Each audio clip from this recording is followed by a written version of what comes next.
Hello everyone and welcome to a beautiful game that was played in round 8 of the Croatian Championship a few days ago. It's a game between Sasha Martinovic and Zoran Jovanovic, Croatian Grandmasters, and it's really a wonderful game. It's a game that won the Brilliancy Prize, even though there is no official Brilliancy Prize. Now, as the story goes, I was contacted by a gentleman, Vlado Karagic, a well-known figure in the chess world, and he said that he would like to raise some money to be awarded as sort of a Brilliancy Prize for the best game, and that if I would like, I can also be on the committee that will be choosing the most beautiful game. I declined the offer to be on the committee, but I was very interested in such a thing happening, as the Brilliancy Prizes no longer exist. I mean, they don't in major tournaments. Maybe somewhere there is a prize for the most beautiful game, but you know, in bigger tournaments, not really. So I was really interested in this, and I said that I'm sure that they are more than capable of choosing the best game for me to show. And even though there are 11 rounds, it was a 12-player single round robin. Only games from the first 10 rounds are among those that they were choosing from, so they would have enough time to choose one. But even though the championship finished and there was a really nice game from the final round, I will be showing that tomorrow. But for this game, really a beauty, a Capablanca-like beauty, if you will. But we'll get back to that. The prize was pretty much symbolic. 1001 Croatian kuna. That's by today's standards, I believe that's somewhere around $150, so nothing spectacular, but also, it means a lot if you've played the greatest game in the championship. But okay, without further ado, let's check out the game. And for those of you who are interested in joining my tournament later, we will have a nice stream, a nice Lichess tournament. The link in the description below, the first one will take you to that tournament. So let's check out the game. Sasha Martinovic versus Zoran Jovanovic. Martinovic opens with d4. So the queen's pawn opening, we have d6 by black, knight to f3, g6, and now through a bit of a different move order, Martinovic plays e4 and we enter the Pirc defense. Knight to f6, going after the e4 pawn, of course white will defend it, knight to c3, c6, and now bishop to e3, a pretty standard line of the Pirc. Queen to a5 now, and here bishop to d3 by white. And this position has been reached plenty of times. One of the more notable games is a game from 2003, Garry Kasparov versus Zurab Azmaiparashvili, where e5 was played, and Azmaiparashvili was able to draw this game against Garry Kasparov. But here in this game, we have bishop to g7 by Jovanovic, and it's not a new move, but very few games have been played. Unknown move in this position was h3, but here with queen to d2, creating this queen-bishop battery with ideas of maybe exchanging the dark square bishops. It's as of move 7 that we have a completely new game, which is not very often for the Pirc defense in such an early move. Bishop to g4, hoping to win the knight on f3 and the double white's pawn, so you will not be able to use the h and g pawn to bust open the king side.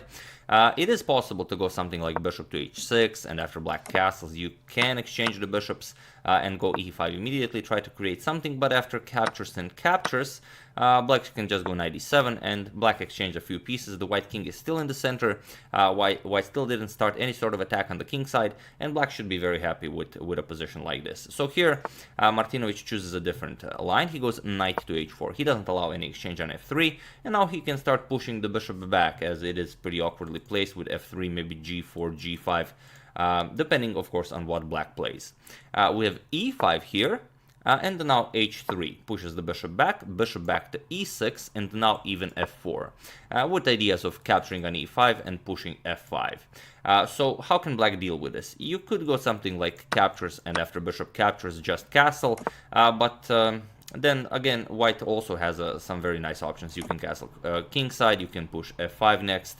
It's not all that clear how black will continue this game. So white would be very happy with this. So instead, after f4, we have knight to h5. Now the bishop also helps out with the defense of the e5 pawn. The knight also pressures f4, so pawn captures on f4 would win the dark square bishop if white will ever capture. So a lot of ideas for black too in this position. So first d captures on e5, first capturing and only then pushing f5 and f5 now.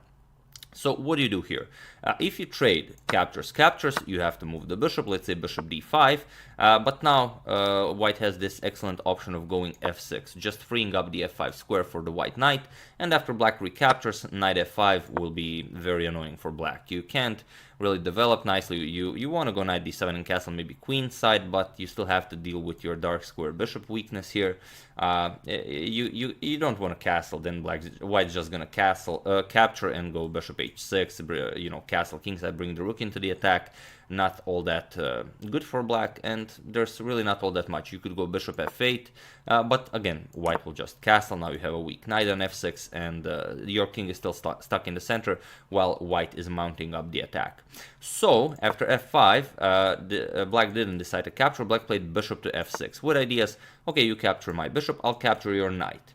Martinovic castles here. He offers up the knight on h4, but you know, he will get an open f file for his rook, which is much more important, and also capture back the piece. So bishop captures on h4, we have pawn captures on e6, f captures on e6, and now comes rook 8 to d1, a silent but deadly move, as this rook controls the entire f file. Now by playing rook 8 to d1, the queen rook battery also now controls the d file, and it's very hard for black to decide what to do here.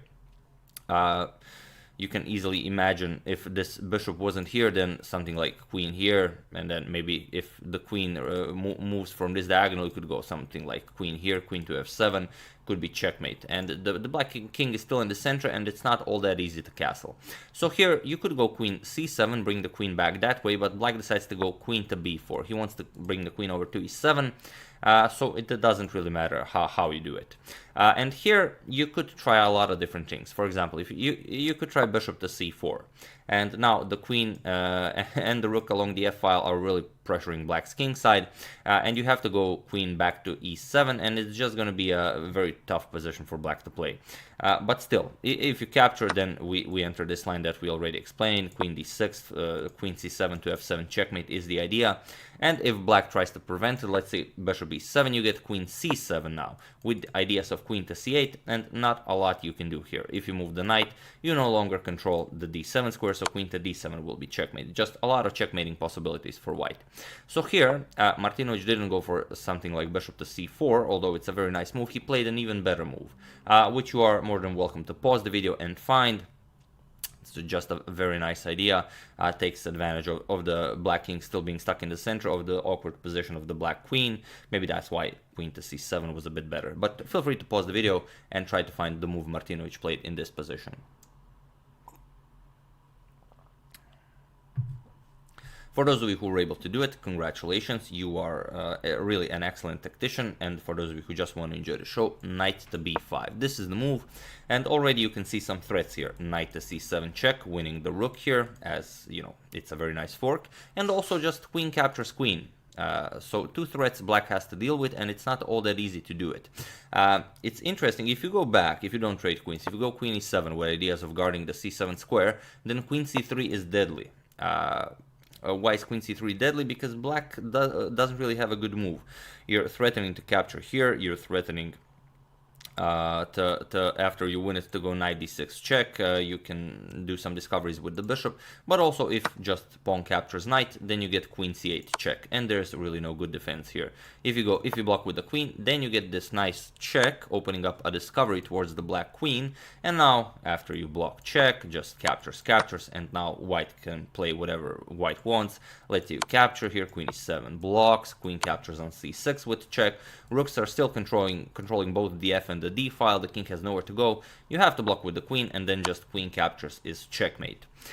So after knight to b5, Jovanovic decided, okay, I will capture the queen. We have queen captures, but now not automatically recapturing, but instead a nice in-between move, a nice Zwischenzug, knight to d6 check. So what do you play here? In the game, king to d8 was played. You might think, okay, but if my queen is lost on the next move, don't I want to capture the knight? Why not king to e7, and then after he grabs my queen, I'm just going to win a piece here.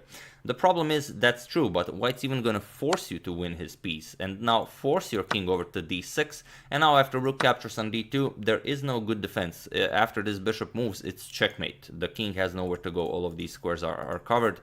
Even if you push something like c5 to make room for the king, doesn't really matter. Bishop b5 is checkmate, as bishop now covers the c6 square. So you really have to be careful. And there isn't really a good defense. If you go knight f4 to block with the knight, it is possible, but then just bishop to a6 check will win you the rook.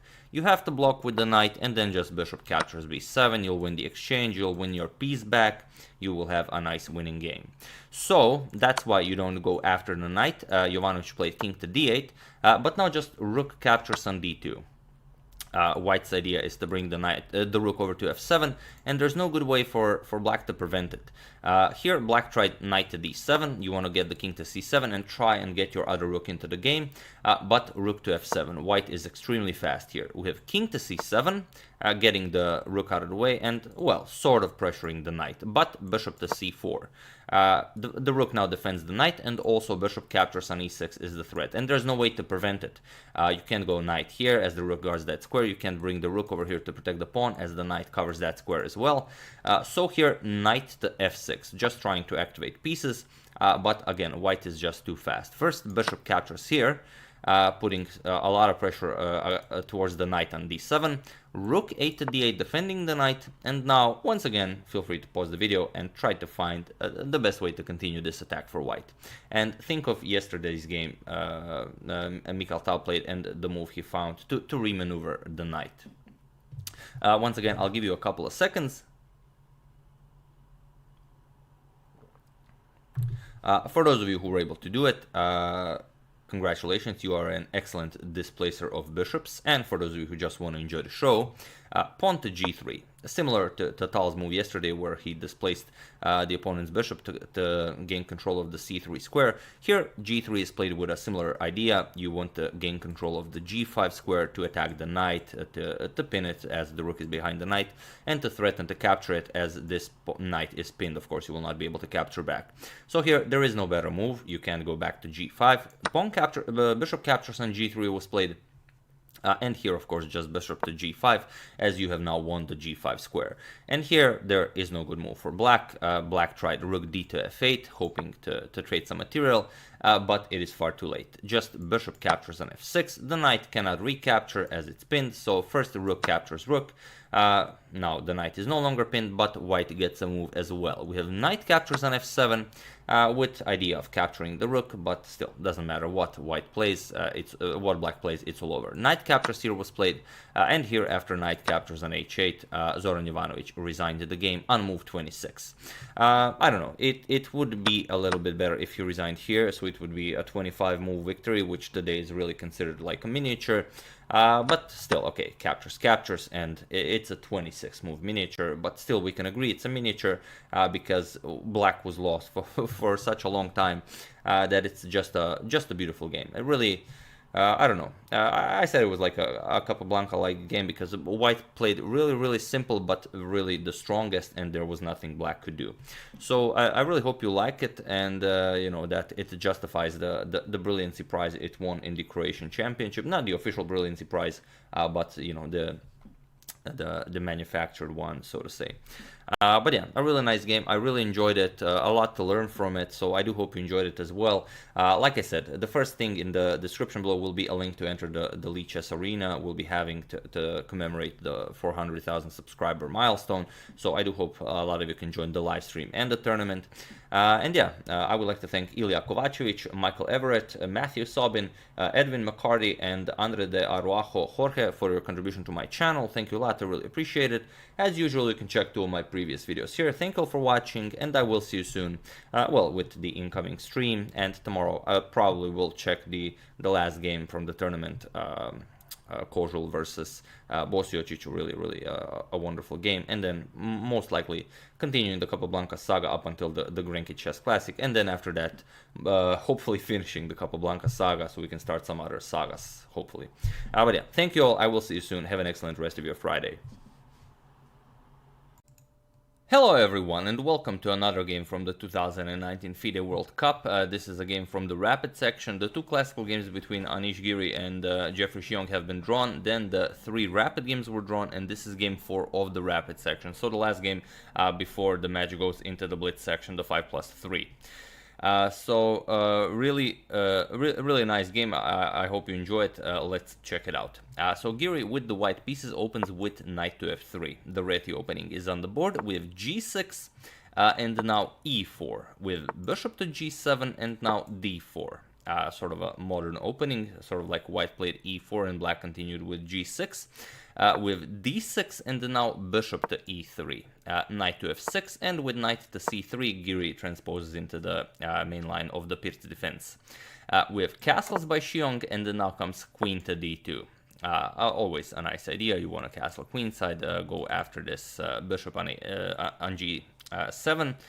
With knight to c6. The most played move here is c6, well, there are a couple of other nice ideas. Knight to g4, you could go after the bishop on e3 right away, but knight to c6 is a much rarer move. So d5, as black did not play c6 to kick away the knight, with knight back to b8, and now comes bishop to h6. Now that the d5 has been played, the knight can now be developed via the d7 square, and by pushing d5, white has weakened these two squares, so the knight can use those if needed. With bishop to h6 going for this trade, and now c6. Giri already had this position against young Krzysztof Duda in Dortmund in 2018. That game ended in a draw, and there e5 was played. But here, with c6 by Xiong, and now bishop captures on g7. With king captures on g7, and here Giri castles queenside. And here there is one game where a6 was played, but here c captures on d5 is played, and this is now a new move already as of move 10. With e captures on d5 by Giri, and now bishop to g4. You don't want to allow this knight to move for white to start an attack on the king side with something like f3, g4, and a nice pawn storm. So bishop to e2, not allowing bishop captures to ruin white's pawn structure. Giri goes bishop to e2, and now knight b to d7. Just continuing development. With rook h to e1, and now rook to c8. And here knight to d4, offering a trade of bishops, with bishop captures on e2, rook captures on e2, and now just knight to e5. An excellent square for the knight, but Giri immediately pushes it back with f4, and now knight to c4, attacking the queen. With queen to d3, attacking the knight here, and here we have queen to b6. So already threatening mate on b2, and you have to prevent this with b3, preventing mate, and now knight to a3. And already here, Magnus Carlsen made a joke that Giri will probably go for the repetition here with something like knight to a3, and then king b2, and then knight c4 check, king back to c1, knight a3, king b2, knight c4, and so on. But Giri did no such thing. Giri instead captured on e7. A nice pawn sacrifice by Xiong, who gives up a pawn for a very nice attack with queen to b4 now, putting pressure on the knight here, and Giri defends it. Also, again here, Magnus made a little joke. He said that if white tries knight to e4 to go after the knight on f6, then black has a very nice winning idea, which I'm sure you will see. Since the knight and the rook are attacking the c2 pawn, just queen captures on d4. It would be really funny, but of course that didn't happen. If queen captures, rook captures on c2 is checkmate. There's nowhere to go. b1 is covered by the knight, and the rook controls the other squares. But okay, Giri goes knight d to e2 now. Adding a defender to the c3 knight, and here rook to c5. Xiong is now ready to double up rooks on the c file and continue the attack against Giri's king. With queen to d4, Giri offers a queen trade, and now a5. Xiong says, okay, we'll trade, but I want to trade by capturing with a captures on b4. And here Giri repeats, not repeats, but he plays king to b2. Now this knight can move. There's another defender here, but probably, just maybe he's offering a draw here by knight to c4, king a1, and just a repetition here. But Xiong is not interested in a draw. He pushes the white queen back with rook to c4, attacking the queen, and now queen back to d3. And here rook f to c8, bringing the other rook into the attack as well. And here Giri had a very nice, very nice idea. He could have gone queen to h3. It's a very nice plan. Involves a rook sacrifice to kind of force a draw. For example, if black continues attacking on the queen side, like white has no threats, Giri could force a draw with rook captures on f7, king captures, and queen to e6 check. King to g7, and now queen to e7 check will force black to repeat moves. You have to go up the board, because if you go to king h6, then queen will capture on f6, and here Giri is better because the knight on c3 is defended by the queen. But it's a tough line to find, in a rapid game. So Giri played rook to c1 instead. He added another defender to the c2 pawn, and Xiong continued attacking on the queen side with b5. And now, again, queen to h3 still an idea with the same little trick. And for example, if black decides to trade rooks, then just captures, and there is no threat here. On c3, you can just continue your play on the king side. But here Giri played f5, and here it's just bad for Giri. So feel free to pause the video and try to find the winning idea for Jeffrey in this position, while I give you a couple of seconds. So for those of you who were able to do it, congratulations on finding such a nice tactic in such a short time. And for those of you who just want to enjoy the show, the idea is rook captures on c3. The point is that now, of course, Giri captured once, but then after rook captures on c3, you cannot capture again, because if you capture, knight c4 check, and now you have to move the king, and you lose the queen since the pawn is pinned. Or if you don't want to give up the queen for nothing, you're just going to capture here, and then just b captures on c4, you are down a queen. That's, of course, resignable. So after rook captures on c3, queen to e2 was played by Giri, and now comes knight to c4 check. With king to a1, and now knight back to e5, not allowing any tricks for Giri, just closing up that file for the queen, with f captures on g6, h captures on g6, and now rook to f1. Giri brings more attackers to the king side, but now queen to d4, threatening a lot of nasty discoveries here once the rook moves. So king b1, preventing all the nastiness, and now comes knight captures on d5. So what do you do here? There are no threats on the f7 pawn, since the knight is guarded. The knight is guarding the f7 pawn. You cannot give up the queen for this rook captures on f7 check, as the black king will escape. There is no continuation here. So Giri played rook to d1, attacking the queen. So black is unable to capture on e7, but here Jeffrey finds just a beautiful defensive maneuver, well, sort of an attacking maneuver, rook to d3. Freeing the c3 square for the knight. Now knight to c3 check will pick up the queen. That is the threat. For example, if you capture, knight c3 check picks up the queen, and it's all over. So Giri had to capture with the rook. He played rook captures on d3 with knight captures on d3. Again, the idea is the same. If you capture, knight c3 check just wins the queen. So queen captures on d3 was played, and after queen captures, you see that, well, once the queen is captured, the knight will pick up the rook, and that, Xiong will just be up a piece. So Giri just captured on f7, sort of to make the game last longer, or something. We have king captures on f7, and now c captures on d3. And after knight to f4, it was in this position that Anish Giri resigned the game, as he is down a whole piece, and there is no compensation here. So really a tough match, and Giri also had a tough match before this. He took it all the way to Armageddon, and he was able to emerge victorious in Armageddon. But here, a round before going into the Blitz games, Jeffrey Xiong emerges victorious in the Rapid section. So Giri is out of the FIDE World Cup, and Jeffrey Xiong continues to round 4. And so we don't forget, let's just check out who faces who in the next round tomorrow. So here it is, also from the Chess24 website. The top seed Ding Liren faces Kirill Alexeyenko, the 22-year-old Russian grandmaster, who is just the surprise of the World Cup, basically, as he's the only player who lasted this long who is rated below 2700. So all the other players are pretty much 2700 plus elites. And in the previous round, he eliminated well, in this round, basically Pentala Hari Krishna, which is just an amazing achievement. So Ding will face off against Alexeyenko. Then we have Linier Dominguez will face Alexander Grishchuk. Gonna be a really awesome match. Then we have Wesley So versus Nikita Vityugov. Vityugov eliminated Sergei Karyakin after Karyakin's terrible blunder in the last game they played. But you know, what are you gonna do? Jan Nepomniachtchi will face Yu Yang-gi. Also gonna be a very awesome match. And Jeffrey Xiong, who won this match against Anish Giri, will face Jan Krzysztof Duda, also definitely a match to be promoted. So we're going to have a lot of fun tomorrow. Shahriar Mamedyarov will face Timur Rajabov, an all-out Azerbaijan brawl. And we have Maxim Vashirolagrov, who also had to take his match against Dmitry Yakovenko into the blitz section, and then he was able to win into the blitz section of the match. Peter Svidler eliminated Nisipeanu.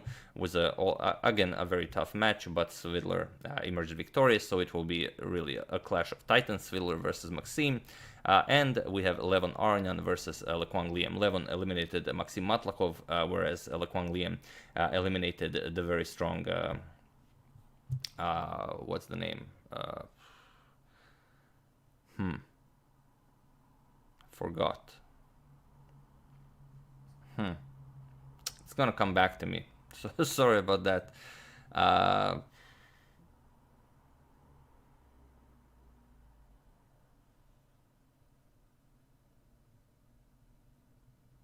Nope.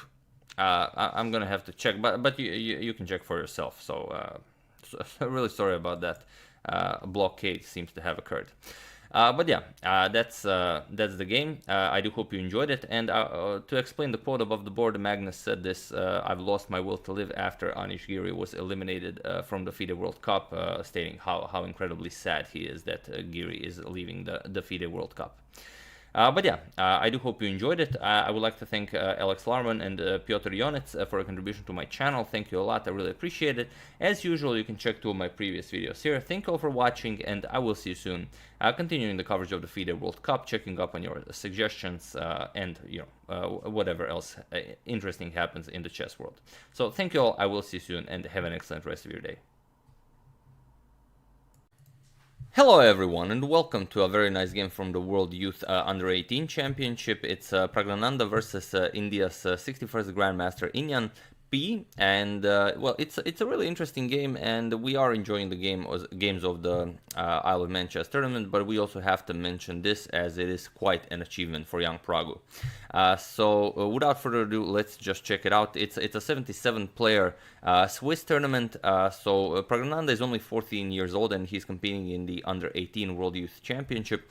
So really exciting. The tournament is taking place in Mumbai, India, and the time control is 90 minutes per player, and after 40 moves you of course reach time control, and you are awarded additional 30 minutes, plus you get 30 seconds increment starting from move 1. So without further ado, let's check it out. Pragnananda with the white pieces opens with e4. With d6, Inyan goes for the Pirc defense, and now d4. With g6, and now knight to f3. Bishop to g7, and now bishop to c4.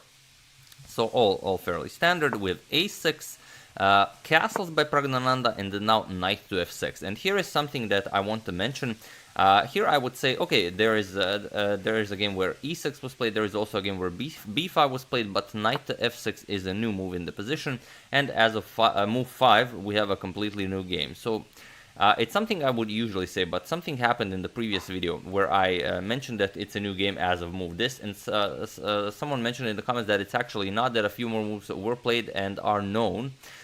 So I decided to check out if the database I was using so far was correct. Maybe, you know, it doesn't contain all the games. So I paid $5 for access to the official chess-based database, where they claim to be the biggest database for chess games in the world.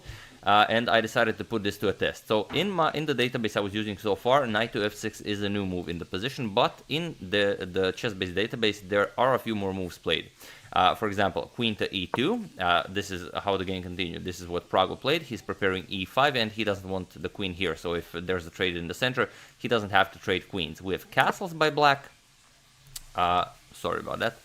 Castles by black, and now e5. Here, of course, black doesn't want to trade with knight back to e8, and h3 now by Pragu. And here, knight to c6 is a known move in the chess-based database, but it is only as of move c6 that we have a completely new game. However, c6 is a move that was played in knight to c6 instead of c6 was a move that was played in 2 games between 2100 players, and there is one game where a 2500 player played against a 1900 player.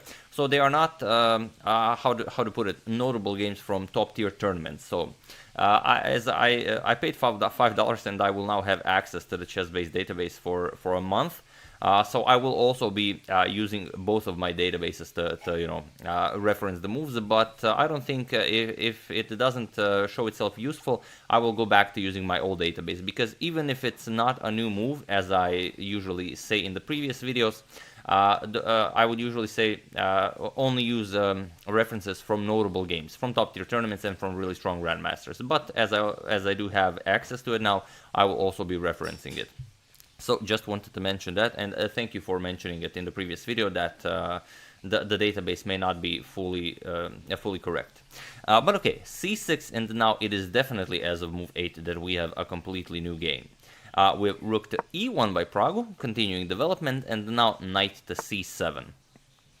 With knight b to d2 by Praggnanandhaa, and now you could go for b5 here, pushing the bishop back. Bishop to e6 is an interesting idea, but here we have knight to d7, allowing Pragu to go for a very interesting pawn push in the center, of course, which is e6. This is what Pragu does with f captures, bishop captures with check, king to h8, and now bishop back to b3, opening up an attack towards the e7 pawn, and here black plays e6. Now here's the question, can the e6 pawn be captured? Not really. If you could capture it, it would be great, but if you capture it rook e8, and how do you stop black from capturing it? You could go queen c4, but then just d5, or even better, knight to b6, opening up an attack towards the bishop, and also the queen on c4. Queen would have to move, and then you just pick up the piece. So you cannot capture the pawn here. With knight to c4 by Pragu, the d6 pawn is under attack, so either the knight moves or you push it to d5. Inyan pushes it to d5, and now we have bishop to g5 first. Attacking the queen here. Bishop blocks bishop blocks the attack on the queen. Bishop captures, queen captures, and only now knight to e5, where there's no bishop to challenge the knight here. And if this knight captures it, then just this knight takes its place, and well, we do have a monster knight in the center of the board. So knight to b5, attacking the d4 pawn, and now a4, pushing the knight back. Remaneuvering the knight to d6, from where it can come to e4, but it can't stay on e4 very long, as white will definitely activate the bishop at some point. He will play c3, bishop to c2, and the knight will not have a very safe outpost on e4. So c3 by Pragu, you have to activate this bishop this way. And now, as I said, knight to e4 isn't really doing anything since bishop is coming to c2, a5 by black. With bishop to c2 by Praggnanandhaa, and then now comes queen to g7.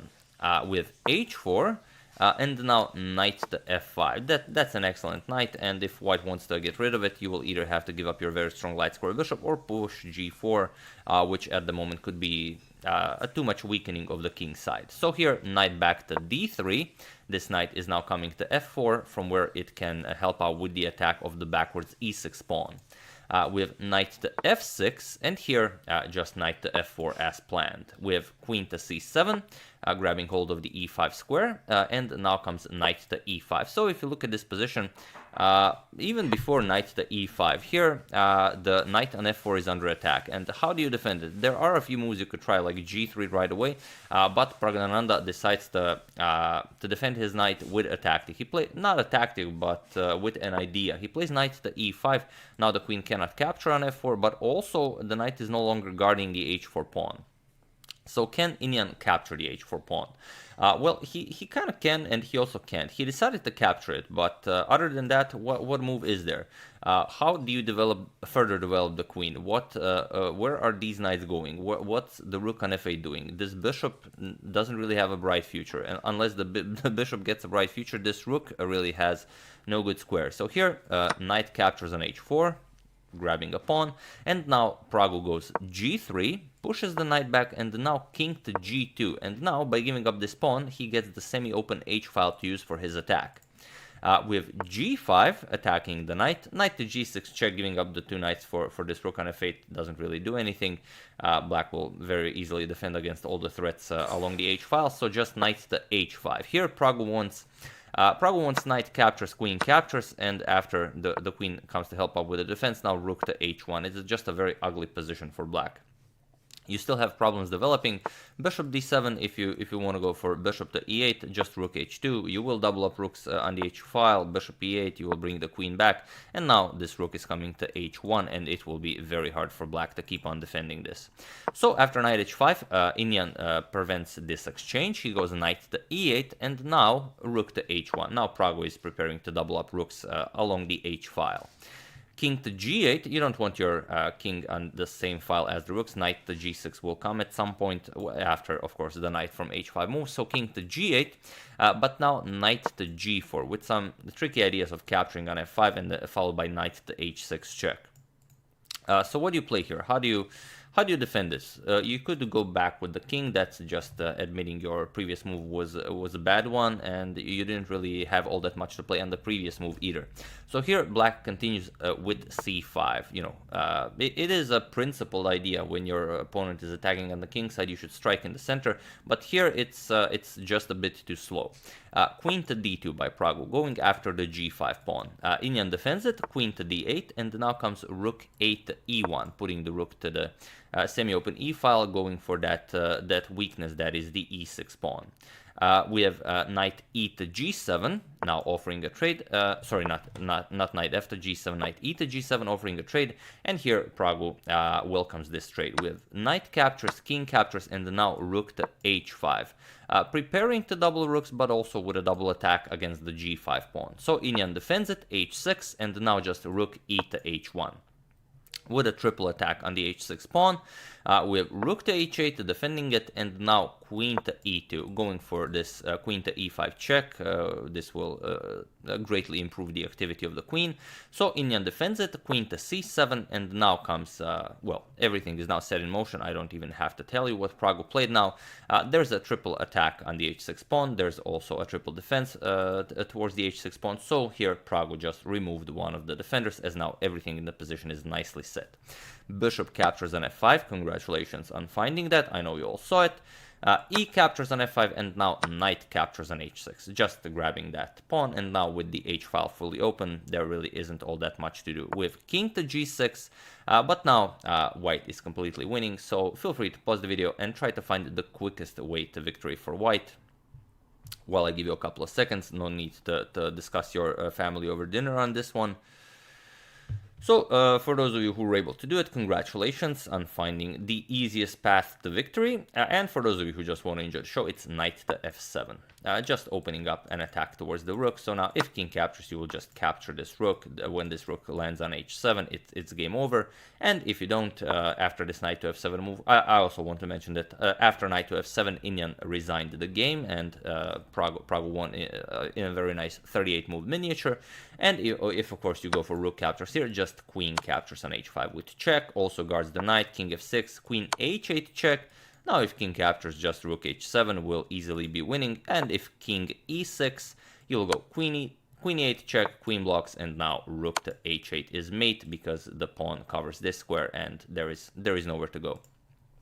So really an awesome game by young Pragu, taking down the under-18 World Youth Championship, being 14 years old himself, 14 years young himself, which is very impressive and quite an achievement. Definitely a bright future to young Pragu.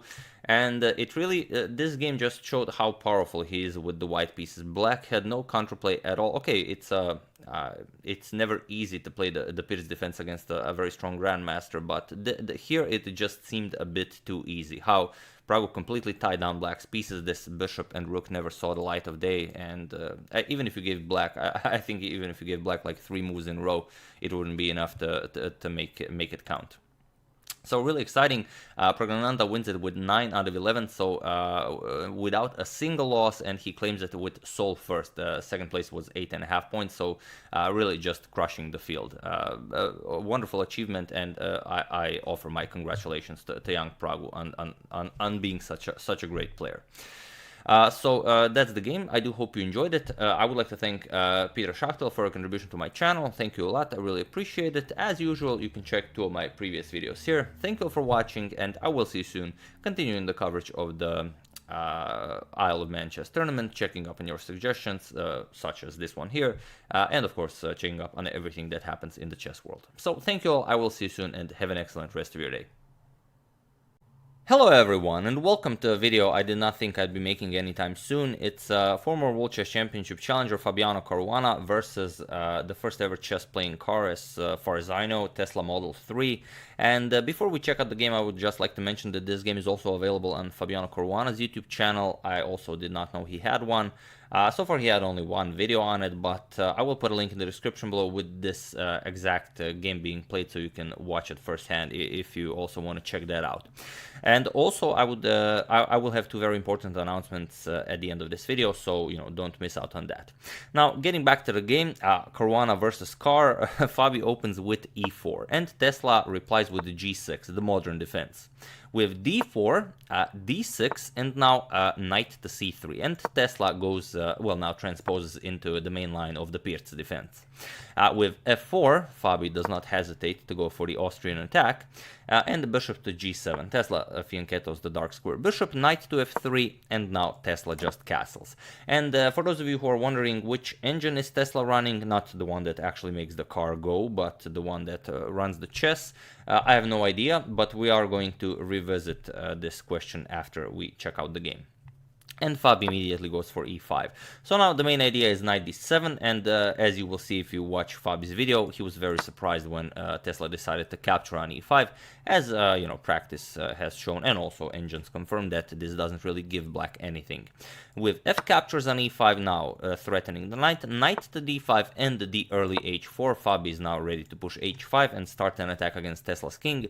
And this was already tried in 2010 in World Blitz Championship. Hikaru Nakamura tried it against Vladimir Kramnik, but Kramnik was able to win that game. So Tesla replies with knight captures on c3, gets rid of one of the knights, b captures on c3, and now queen to d5. There is one game in the database where bishop to g4 was played, but it doesn't really help black all that much with the h5 issue, because even if you capture, white will gladly give up the rook here, and then maybe knight g5, go after the pawn with the queen, and white will have an excellent game. So Tesla does not bother with the idea. With queen to d5, and now Fabi goes for h5, as h5 was not prevented, with bishop to g4 now, and now h captures on g6, with f captures on g6, opening up the f file for Tesla's rook, and Fabi defends the f3 square with bishop to e2, with knight to c6, and now rook to b1, just developing the rook to a nice semi-open file with an attack against the b7 pawn. And Tesla could play something like b6 here, rook a b8, but Tesla decides to capture on a2, with queen captures on a2, and now rook to b3. Fabi doesn't like the idea of snatching a pawn here, but rather rook to b3, preventing the queen from entering the game. And also now Fabi has some nasty ideas with bishop c4 check, maybe rook captures on h7, and a lot of things can happen here. So of course Tesla reacts to this with knight to a5, not only threatening to capture the rook here, but also keeping an eye on the c4 square, so bishop to c4 check is not possible. With knight to g5 by Caruana. And now, like we said, it's a bad idea to capture the rook. If you capture it, bishop c4 is just deadly, just deliver check. And now if king h8, rook captures on h7 is mate in 1, and if you don't capture, if you play e6, it's not better, queen captures on g4, and there's still a lot of problems here for you to face. So it would be a very quick death for black. Tesla, of course, not interested in that. Tesla captures on e2 with bishop captures, queen captures, and now not capturing, as it still doesn't work. Now the queen has access to the c4 squares, so it's the same idea. So queen to a1, threatening to capture the bishop on c1.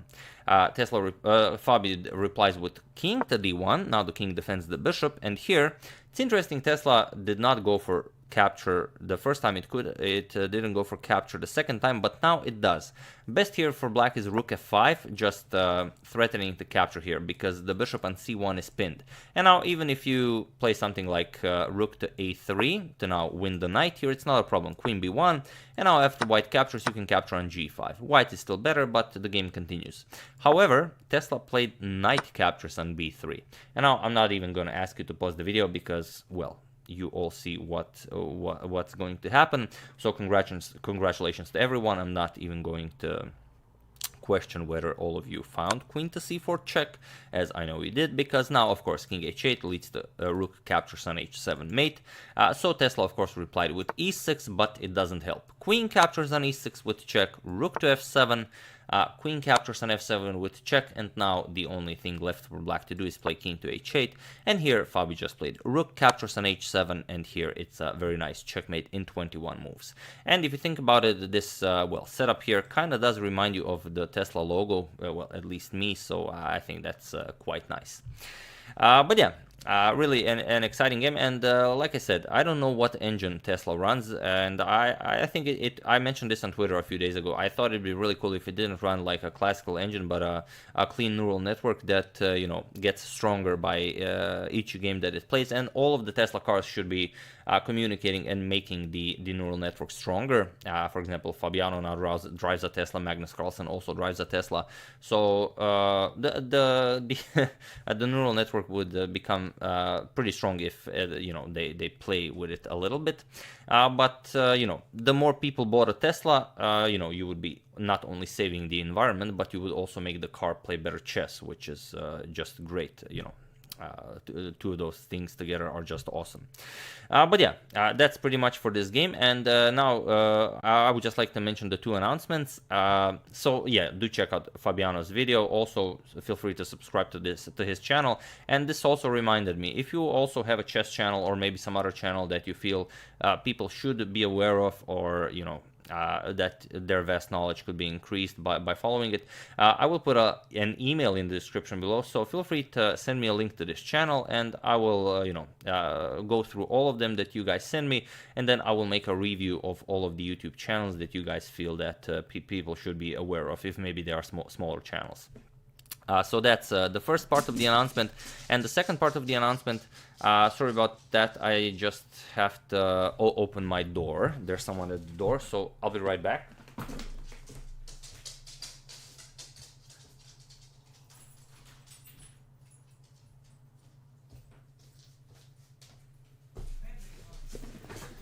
Sorry about that. And the second part of the announcement is that for those of you who are interested in how the manga is doing, the manga is slowly progressing, and for those of you who want to be a part of it from the beginning, I will put a link to my colleague's handle in the description below. It's a Twitter handle, so feel free to follow him, and you know, as of tomorrow he will be posting pretty much everything he does, not necessarily manga related, but whatever he draws, sketches, has any ideas.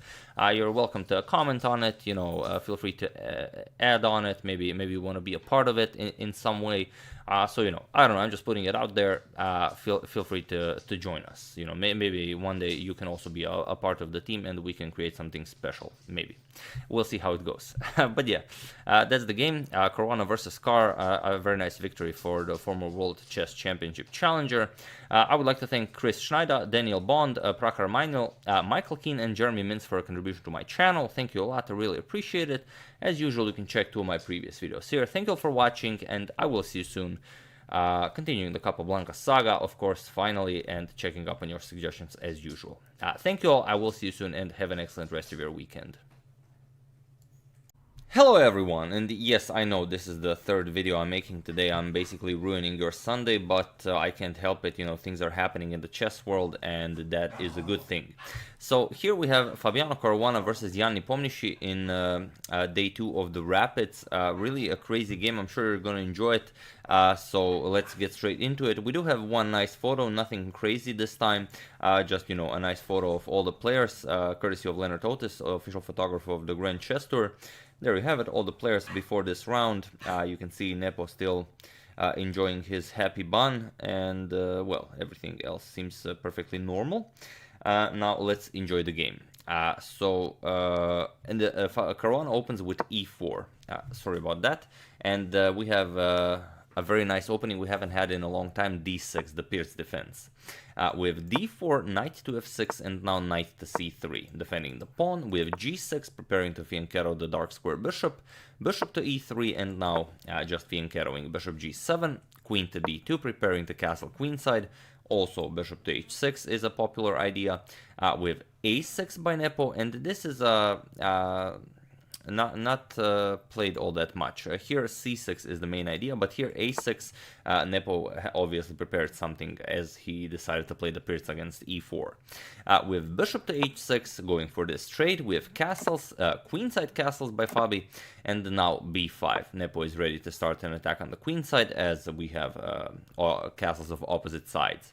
And now there is one game where f3 was played, but here bishop captures on g7 is a new move, but not really, as we're going to transpose into some of the games that have already been played, but through a different move order. King captures on g7 with f3 now, knight to c6, and here h4, now ready to push g4, h5, h4, and so on, the way, of course, you want to play when you face the Pirc defense. And here h5 is a known move in this position, but Nepo plays e5, and it is as of move 10 that we have a completely new game. So let's see what happens. Fabi continues developing with knight ge2, and now b4, kicking away the knight. With knight to d5, and now Nepo doesn't want to face any h5 ideas, so he pushes h5 himself. With knight captures on b4, knight captures on d4 now, knight captures on d4, pawn captures, and now, of course, you cannot recapture with the queen. If you capture with the queen, then c5 just wins material here. We have knight to c6 with a double attack, queen and the pawn, and you are going to recapture the d4 pawn with the knight. We have queen to e8, preparing to infiltrate with queen to a4. We have knight captures on d4, now queen to a4, hoping to capture on a2. So king to b1 by Fabi, and now c5. So feel free to pause the video here, and what do you play here? I'll just give you a couple of seconds. I know you all know where this is going, but I'm still gonna, give you a couple of seconds. For those of you who were able to do it, congratulations, you are an excellent placer of knights on deadly squares. And for those of you who just want to enjoy the show, knight to f5 is the move here. Fabi didn't play knight f5, Fabi played knight to e2, he decided to go back with the knight, but knight to f5 is deadly, because you have to capture the knight, you can't really allow queen h6 after the king moves, so capturing with the pawn isn't really even a sacrifice, you just go queen g5 check, king has to move, you pick up the knight, and you have a nice open black king, ready to be taken down. So after knight f5 check, you're going to have to capture with the bishop. It's the only idea. And then after e captures on f5, again, what do you do here? Now you are under heavy fire. You have to trade queens, but it's not enough. Even queen captures, pawn captures. You're going to capture on g6 after captures here, rook captures on b6, and after you count everything, white has 6 pawns, black has only 4, and this a6 pawn is already under fire, so a5, but still, you're down 2 pawns, you're going to lose this game. It's bishop against the knight, would play on both sides of the board. So knight f5 deadly, but Fabi goes knight to e2. Okay, it's a rapid game, you don't want to overcalculate anything. We have rook b8 by Nepo. Of course, you want to put your rook on an open b file, and now b3, just defending. We have bishop to e6, now preparing c4, and now queen to c3. Nepo continues attacking. We have c4, and now knight to f4, hoping to get rid of this annoying bishop here. And here, if you play c captures on b3, you don't achieve anything just yet, because white just captures with check, captures c captures on b3, and you're not breaking through with black. So after knight f4, we have rook f to c8 first, now getting the other rook into the attack as well, and now rook to d4 by Fabi, saying that, okay, if you capture, your queen will hang. But Nepo says, no problem. He plays c captures on b3. So what do you play? First, Fabi plays knight captures on e6, gets rid of one of the attackers with check. F captures on e6, and now a captures on b3. Fabi says, I'm down with trading queens. If you capture here, I'm still up a pawn, and it's very unlikely that you will keep your a6 pawn, so I will very soon be up 2 pawns in a similar position to the one that we've discussed, and white would be winning here. So Nepo cannot afford a queen trade, he has to go back. Queen to e8 is played, and now queen to d2, going after the d6 pawn, but also preparing a queen to g5 and an attack on the king's side. Nepo continues attacking, a5, and now, while you can capture here, first Fabi plays bishop to a6. It develops a piece with tempo, and only then will you recapture on d6. Not recapture, capture. We have rook to c6, and now rook captures on d6. Rook beat to b6, defending. Rook captures, queen captures, and now bishop back to e2 as your bishop is under attack, and Nepo continues attacking. We have a4. Fabi pushes b4, the queen now guards the b4 pawn, and queen to c5. Of course, you cannot capture, the pawn is pinned, but there is now a double attack against the b4 pawn. Fabi defends it with c3, and now comes queen to f2, going after that g2 pawn. You have to grab some pawns back, even though it means opening up some files in front of your king, but you can't just wait for the game to go forward without you actually doing something. So rook to d1 by Fabi, and here Nepo just captures it. Rook captures on g1, and now that the g file is ready for attack, queen to e3, attacking the rook on b6, but also guarding g1, so rook to g1 is the idea. Nepo moves the rook, we have rook to b7, and here we have rook to g1. Also possible was b5, a very nice idea. The bishop guards it there, and then you start pushing the c pawn, for example. But okay, who wouldn't play rook g1? It's a very nice move. We have queen to h2, and now you definitely want to play b5 here. Just b5, the bishop nicely defends it. You're going to push c4 next, and then depending on what black plays, as the queen is a bit, not doing all that much here on the king side, you may even be able to start pushing on the queen side. But here, Fabi played queen to g5. He wants to capture on g7 with check, but this allows Nepo a very nice defense. So again, feel free to pause the video here and try to defend the g6 pawn. How do you do it? For those of you who were able to do it, congratulations. You are, again, an excellent placer of knights. Well, we could say undeadly squares also. And if you just want to enjoy the show, knight g4 is the move. This is what Nepo played. We also have to see what happens if you just capture the bishop. Then black is getting checkmated. That goes without saying. For example, king f8, you grab the knight, and now if rook f7, you will just deliver mate. Queen d8 is mate, and if you move to king e8, for example, just captures here, king runs away, you're gonna go check here, king c7, and then rook delivers mate. The queen controls all the squares here. So knight g4 is the deadly line. Now you cannot capture as your rook is no longer defended, so capturing is out of the question. First, Fabi went rook to e1, and now queen to f2. Again, Nepo goes after the rook. So we have queen to d2. You can't move the rook, you have to guard the bishop, and now knight to e5. We have rook to f1 by Fabi, and now queen captures on h4. So Nepo grabbing those pawns very nicely. We have f4 attacking the knight, and now rook to d7 first, attacking Fabi's queen. We have queen to e1, and now queen captures on e1. We have rook captures on e1, and now knight back to f7. So after all of this craziness, we have this endgame where the material on the board is equal. Fabi has a bishop, and Nepo has a knight. So let's see what happens here. And also Nepo has 4 pawn islands, Fabi has 2. So white definitely has the advantage here. We have king c2, not allowing this rook to, go down. We have e5 now, and f5, of course, trying to create a weakness here. You don't want these two pawns connected. So we have h4, f captures on g6, king captures, and now b5. Fabi starts pushing on the queen side. We have king to g5, and now c4. So those are two deadly pass pawns. We have h3 by Nepo. That's also a very nice pass pawn. And c5 now. We have king to f4, and now if Fabi played b6 here, the correct move is c6, because after b6 the knight can block all of the light squares with knight to d8. c6 is much better, because after rook to c7, then you play rook f1 check, king has to move, and now you go bishop to c4, threaten the knight here, and after knight d6 attacking the bishop, king to c3, and now you want to go up, king here, king here, king here, and the rook will do a nice job guarding the back rank. But Fabi played b6 first, and now we have knight to d8. Here Nepo's knight just controls all of these squares, and you can't continue pushing your pass pawns, which is, well, something you definitely want to do. We have bishop to b5, attacking the rook, and now now rook to d4 is best here. Nepo went rook to h7, and again Fabi misses the correct continuation. He plays c6, but he's very low on time. There's no time to calculate. Bishop captures on a4 is the correct idea, because now after h2 you get rook h1 defending, and now after the king goes after the rook, king g3, now not c6. It seems like c6 is winning, but it's not, and it's really funny why not, because after c6 you get knight captures, bishop captures, and rook h6. The point is that the bishop and the king are on the same file. So if you move the bishop, you lose the b6 pawn here, and if you start pushing it, then you capture with check. After king moves, you're gonna go here, and you are in time to prevent the pawn from queening, and black wins the game.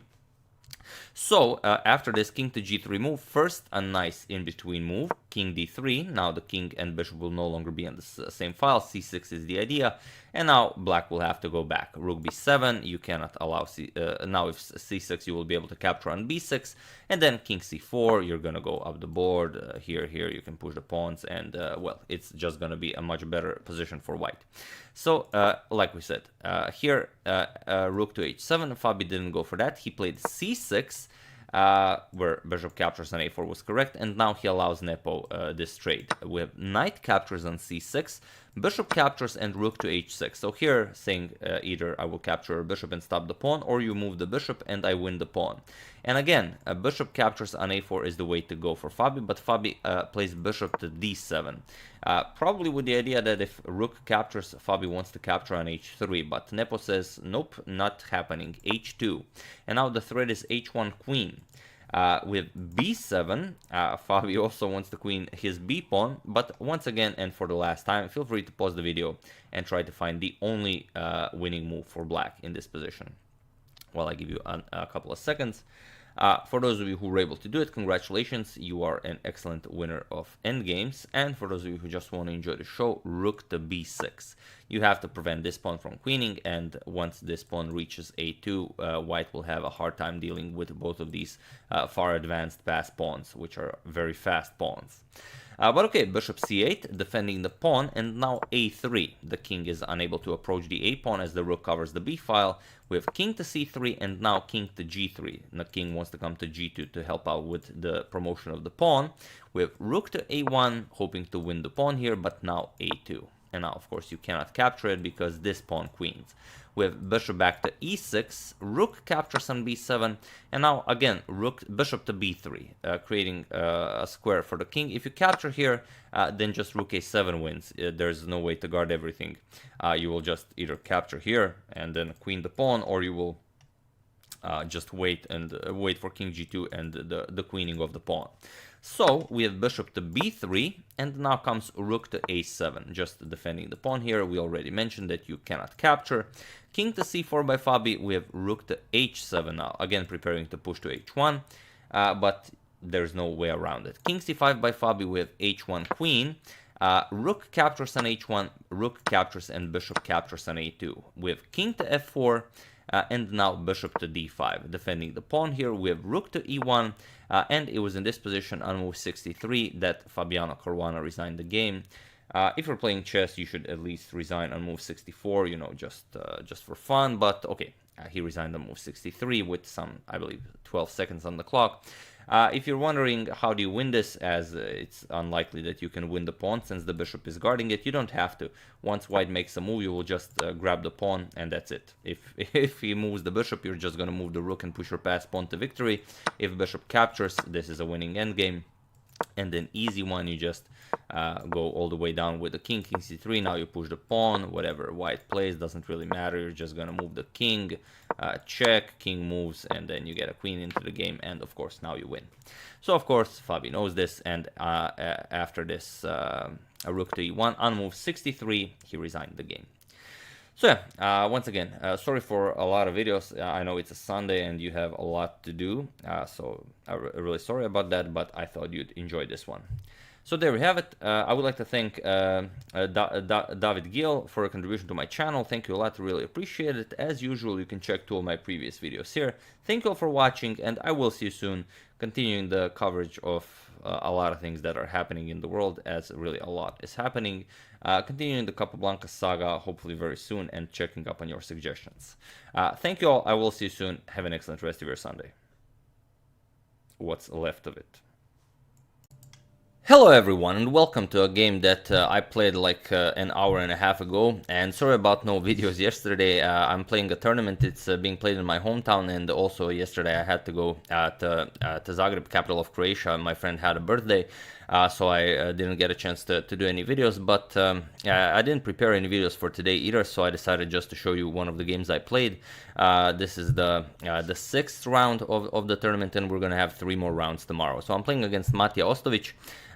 He's a FIDE master from a neighboring town, Koprivnica, a very strong player, and I had the white pieces against him. So let's check it out.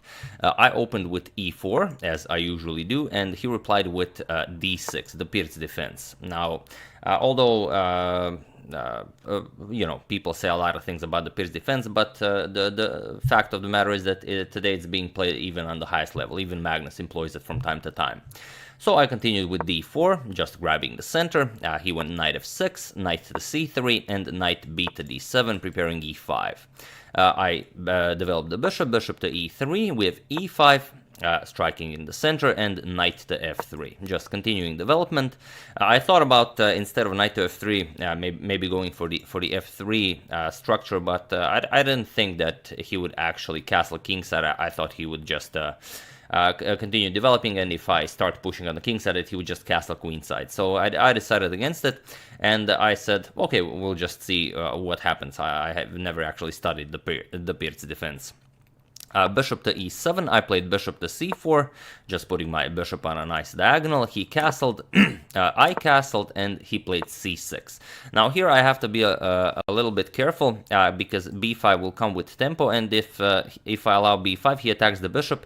I have to move it. Next move, he will play b4, attack my knight, and dislodge the defender of the e4 pawn, so he's just going to be able to snap it. So bishop to b3, just moving it back. I don't have to retreat with the bishop. I could push a4, also just maybe bishop to d3, but I decided I want to keep my pawns where they are, and just keep the bishop on the long diagonal. So he continued with b5, and I played a3, preventing b4. And here, there is one game where a5 was played, but he decided to go bishop to b7 first, and it is as of move 9 that we have a completely new game. So I decided to continue developing. I played queen to e2. I want to get my rooks into the game, and also, yes, I'm putting my queen and rook on this awkward diagonal, but I decided that there was no way to take advantage of this. He continued queen to c7, also developing the queen, connecting rooks, and I went rook a to d1. He went a5, now b4 is definitely an idea, and also now if the bishop comes to a6, the rook will be protecting it, so I have to watch out for bishop to a6. If b4 comes, then it comes with an attack on the knight and also on the queen, so I have to prepare for this. I played d captures on e5. I'm not a fan of breaking the tension in the center, but here I just didn't find a useful way to continue the game. So he played d captures on e5, and now bishop to g5. Just getting rid of one of the attackers of the e4 pawn and giving my queen a little more breathing space. Also possible, instead of bishop g5, was just knight to h4, going after the f5 square, which would be nice, but then again, just g6, I have to go back. I decided against this. So bishop to g5, this is what I played, and he went knight to c5. Here, bishop to a6 is possible right away. But then maybe you allow some rook captures on d7 action, where knight will be unable to capture as the bishop would hang, so something like rook captures, queen captures, knight captures here. And of course black is better, but it's counterplay you maybe don't want to allow. And I forgot to mention the time control. We're playing 45 minutes plus 15 seconds increment. So after bishop g5, he decided to go for knight to c5, puts pressure on the bishop, but his real plan is to remaneuver the knight to e6 to go after the d4 and f4 squares. So I first captured on f6, we have bishop captures, and now knight to d2. Now my e4 pawn is nicely defended, even if he gets rid of one of them.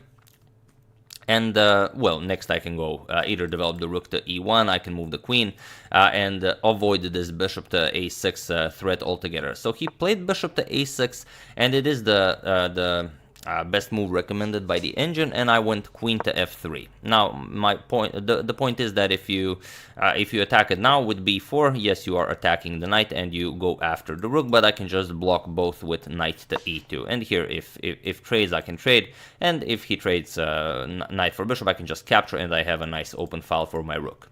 So first he went knight to e6, and now I just decided to trade it here.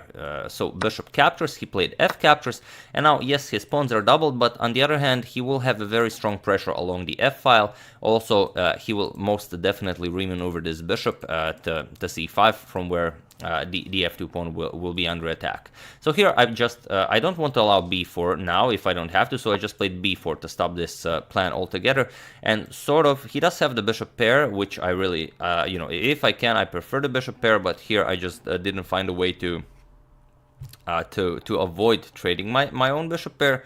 So he played a captures, I played a captures, and he played bishop to e7 now, opening up an attack on the queen and also on the b4 pawn. I played queen to h3. I said, okay, we can trade b4 for the e6 pawn. E6 pawn comes with check, and he makes the correct decision. He doesn't guard the e6 pawn, he just captures here. He allows queen captures on e6 with check, king to h8, and now he will definitely have a very strong pressure along the f file. I played knight c to b1, just getting the knight out of harm's way. He played bishop back to c8, attacking my queen, and I went queen back to b3. Just moving the queen with tempo as the bishop is under attack. He went bishop back to c5, also putting pressure on the f2 pawn, and now I went knight to f3. And here, the material on the board is equal. The plus side for me is that I have 2 pawn islands, he has 3 pawn islands, but the bishop pair is extremely strong here, and I don't really have a good way of deciding what to do with my knight here. Probably something like knight to d2, and then seeing where to go from there. Maybe move the queen, get the knight to b3, or something like that. Well, he played bishop to g4, makes sense. He wants to bust open the king side. Also, I cannot move the knight as the rook would hang. So rook to d3, just defending the knight. And here, I think the situation on the clock was I had some 18 minutes and he had a little bit less, I think around 14, and he played queen to e7, which is definitely a good idea. My plan here is if he does like nothing, if he makes a slow move, maybe I can go queen to c3 or queen b2 and go after the e5 pawn. So maybe force him to trade on f3 and allow this rook captures on f3. But he played queen to e7. His idea is that if I make a slow move, let's say something like h3, then he goes bishop to e6, attacks my queen, and after I move the queen, let's say queen c3, go after the pawn, now he just goes b4, pushes the queen back, and after I move the queen, best is just to capture on e5, then bishop to c4 wins the exchange here. So let's say queen captures, bishop captures, and now, well, you do have to move the rook d7, you go after the bishop, but he just captures on f1. And now it doesn't matter what you do. If you capture here, he just captures here, it's not a problem. If king captures on f1, then he just defends the bishop, and he's up the exchange. I'm up a pawn, but still, he's up the exchange. Not much you can do here. And after bishop captures on f1, if he goes for rook captures, if I go rook captures on e7 instead, he just moves the bishop. And again, it's just a much better position. Rook is coming to a1. That's there's not much I can do. So after this queen to e7 move, I wasn't just about to allow this bishop e6 to c4 maneuver. I played queen to c3 right away, just going after that e5 pawn, but this doesn't really work. So feel free to pause the video and try to figure out what Matija played that really complicated things for me, while I give you a couple of seconds. So for those of you who were able to do it, congratulations on finding such a unique move. And for those of you who just want to enjoy the show, here he played b4. And here basically he said, yeah, you can't capture here. And well, I don't really have a good square for my queen. If I move the queen, let's say queen b3, again bishop to e6 to c4, it's the same idea. And well, there's just not much to do. I mean, probably going for this is the best, and just suffer being the exchange down, but I decided to capture it either way. I played queen captures, he played queen captures, I played knight captures on e5, and now he gets this one, bishop to e2, and again, one of one of my rooks will fall. So I was for the entire game I was trying to keep my rook on f1 away from his light square bishop, but the light square bishop finds the way. So yeah, even though it's not from a6 or it's not this maneuver, but it's g4 to e2. So now my rook is hit and I don't have a good move here. I have to allow him to grab the exchange. So I try to complicate things a little bit more with rook to h3, but it doesn't work. Everything is perfectly placed. He just played bishop captures on f1. I played knight g6 with check. He has to move the king due to the pinned. So king to g8. I played knight captures on f8, and here he just played bishop to c4. And it was in this position on move 31 that I resigned the game, as there is nothing more to be done here. My knight is under attack, so I either lose a piece, or if I decide to save the piece with knight d7, it even comes with an attack on the bishop, but it doesn't matter, since he has rook to a1, and here it's just all over. And bishop to c4, of course, guards the b3 square, so I don't have rook to b3. So that's it. That's a game from round 6 that my opponent won in a very nice way. So here, after he played queen to e7, prepared this bishop to e6, what I should have done is actually just knight bd2. And here, the threat is eliminated, because now after, let's say, bishop to e6, if he continues in this fashion, then I do have queen to c3, and the knight prevents bishop from coming to c4. And if he doesn't, of course, if knight b to d2, I just have to try and consolidate. He's still better. I mean, not material-wise, but he does have the bishop pair. He controls more space. But if I get h3, and if I can maybe force a trade here and get my f1 rook into the game, it's still a game. So yeah, I was very happy with how I played.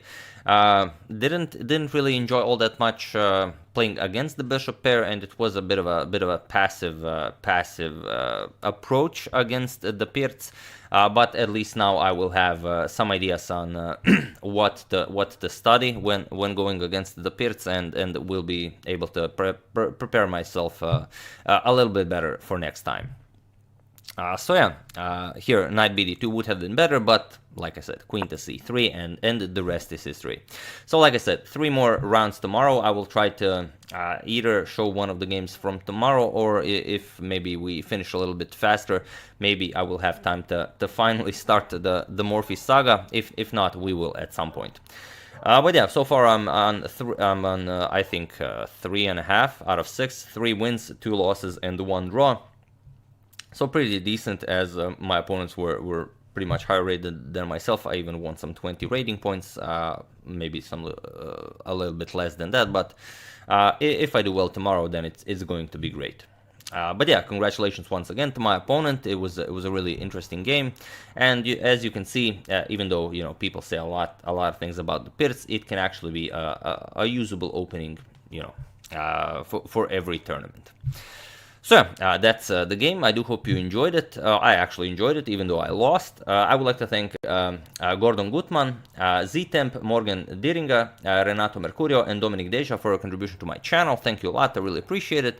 As usual, you can check 2 of my previous videos here. Thank you all for watching, and I will see you soon. With whatever I can do, if I manage my time well. And I forgot to mention, Mattia is currently on 6 out of 6, so he's doing really excellent this tournament. So yeah, thank you all. I will see you soon, and have an excellent rest of your day. Hello everyone, and welcome to the most important match of the day. It is Arjun Erigaisi versus Magnus Carlsen, and it is the second match of the finals of the Julius Baer Generation Cup. In the first match, Magnus won convincingly. He won the first game, he won the second game, and then the third game ended in a draw. Magnus had some winning chances, but Arjun was able to get a draw that game, and the fourth game was not even played, as with 2.5 half, you don't really have a chance of bouncing back within the 4 games. And now this is the first game of the second match. So now Arjun needs to win this match in order to force tie breaks and hopefully try and win the match. So let's see how it went.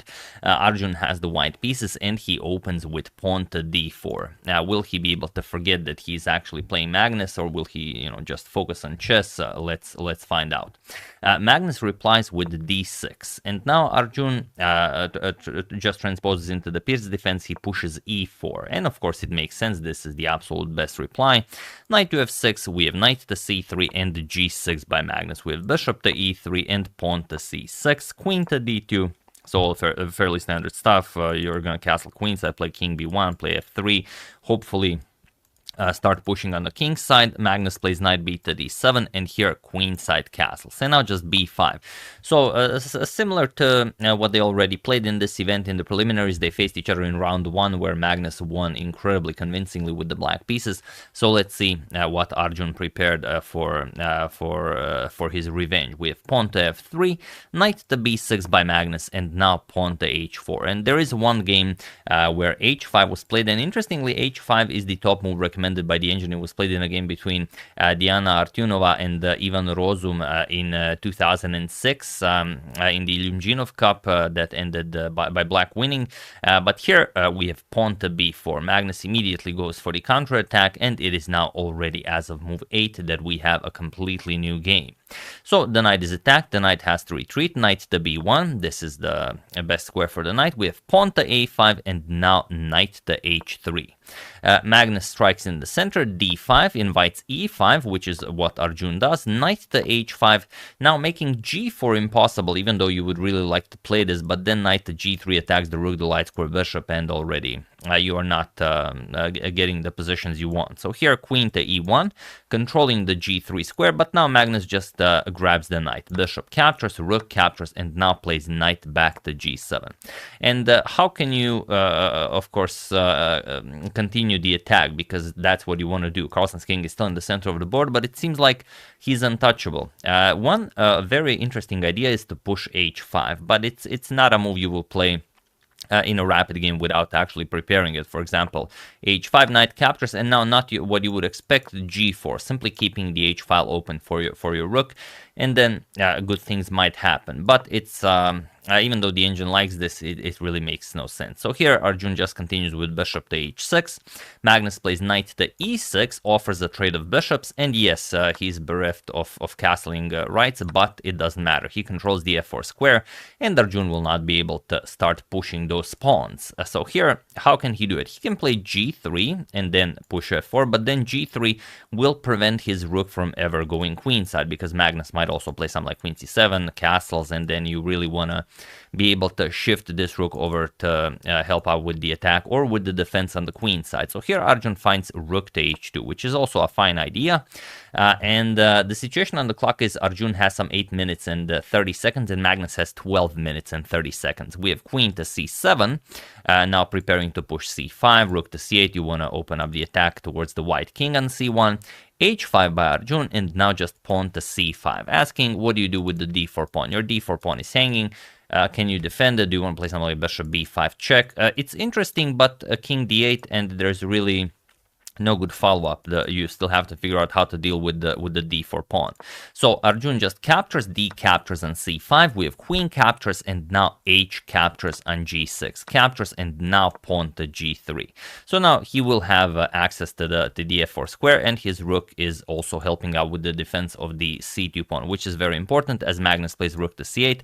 Now without the rook, there would already be a mating threat here, and now pawn to f4. And now what does Magnus play here? Magnus plays knight to d4. You could also consider maybe playing some other ideas. You don't have to jump in with the knight right away, but it does make sense. You could also just continue maybe king d7, maybe play rook c7, maybe bring the other rook to c8, maybe double up on the c file, or rather triple up on the c file. But Magnus feels that knight to d4 is sufficient, and now you have many problems, and it's not easy to solve them. One of them obviously is just what happens if knight captures on c2. There's too much stuff attacking c2. So let's say you play something like bishop to a6, or even queen captures on c2 is possible. Then rook captures will be checkmate. So of course you don't want to play a silly move like that. What you can do is play queen to f2, and this is the only good move for Arjun, just guarding that c2 square 3 times by the queen, king, and rook. And now Magnus plays a beautiful move, pawn to b3. Also possible maybe would be just if this was a classical game, you would go maybe knight f5 or for a queen trade and just enjoy your position. But it's a rapid game. Magnus plays b3 and he makes Arjun really work for his meal if he wants to save the game. And it's not easy. How do you deal with this? Best way to continue this would be not to capture. Of course, if you capture, he captures, then knight captures on b3 is mate in 1.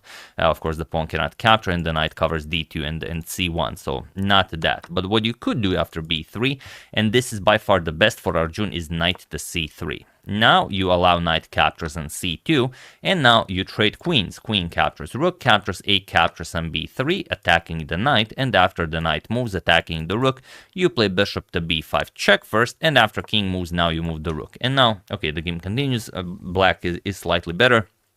Maybe, but it's a complete mess of a position. So this is best for Arjun. But Arjun plays just a4, and now it's very hard to defend this position. Magnus just plays queen captures on c2. He is more than willing to go into this endgame, being up material. Queen captures, knight captures. We have bishop to b5 with check, king to d8, and now knight to c3. We have pawn to e6, adding more defense to the d5 pawn, and now king to b1, getting the king away from that c file.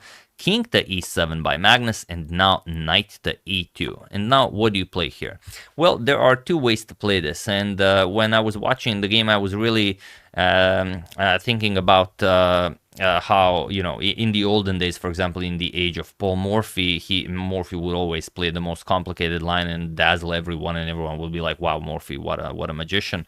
There is a very fine line of rook to c5, with the idea of just sacrificing the exchange here. And it's not easy to deal with this. For example, knight c1, you have to play something. You go after the b3 pawn, rook captures on b5, and after a captures a4. Defending your pawn, and now once something is played by white, as there aren't all that many choices, you play a3, and then after b captures, you will go knight to a4, taking away all the squares in front of the white king. And now after knight d4, offering a trade of knights, also attacking the b3 pawn, you will play knight captures on a3 check, king a1, and now just knight to c4, preparing to push that pawn to b2. And of course, if knight captures, then knight comes to c3, takes away all of the squares from the white king, then rook to a8 is coming. Absolute madness. But Magnus plays a move that, for example, would be played by, let's say, Hosiyar or Capablanca.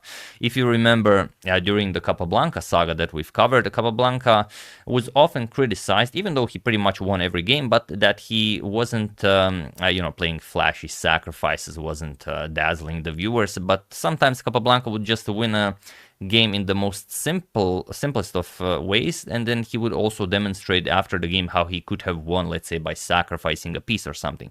But Magnus just plays a rook to h8, and it's a very principled decision that really shows you how Magnus plays. If you remember, I often like the quote, for example, let me just even update this. Yeah, I was thinking about updating this. I forgot about it. But yeah, I often like to quote Josh Waitzkin, as I really enjoyed all of his lessons on the old chess master.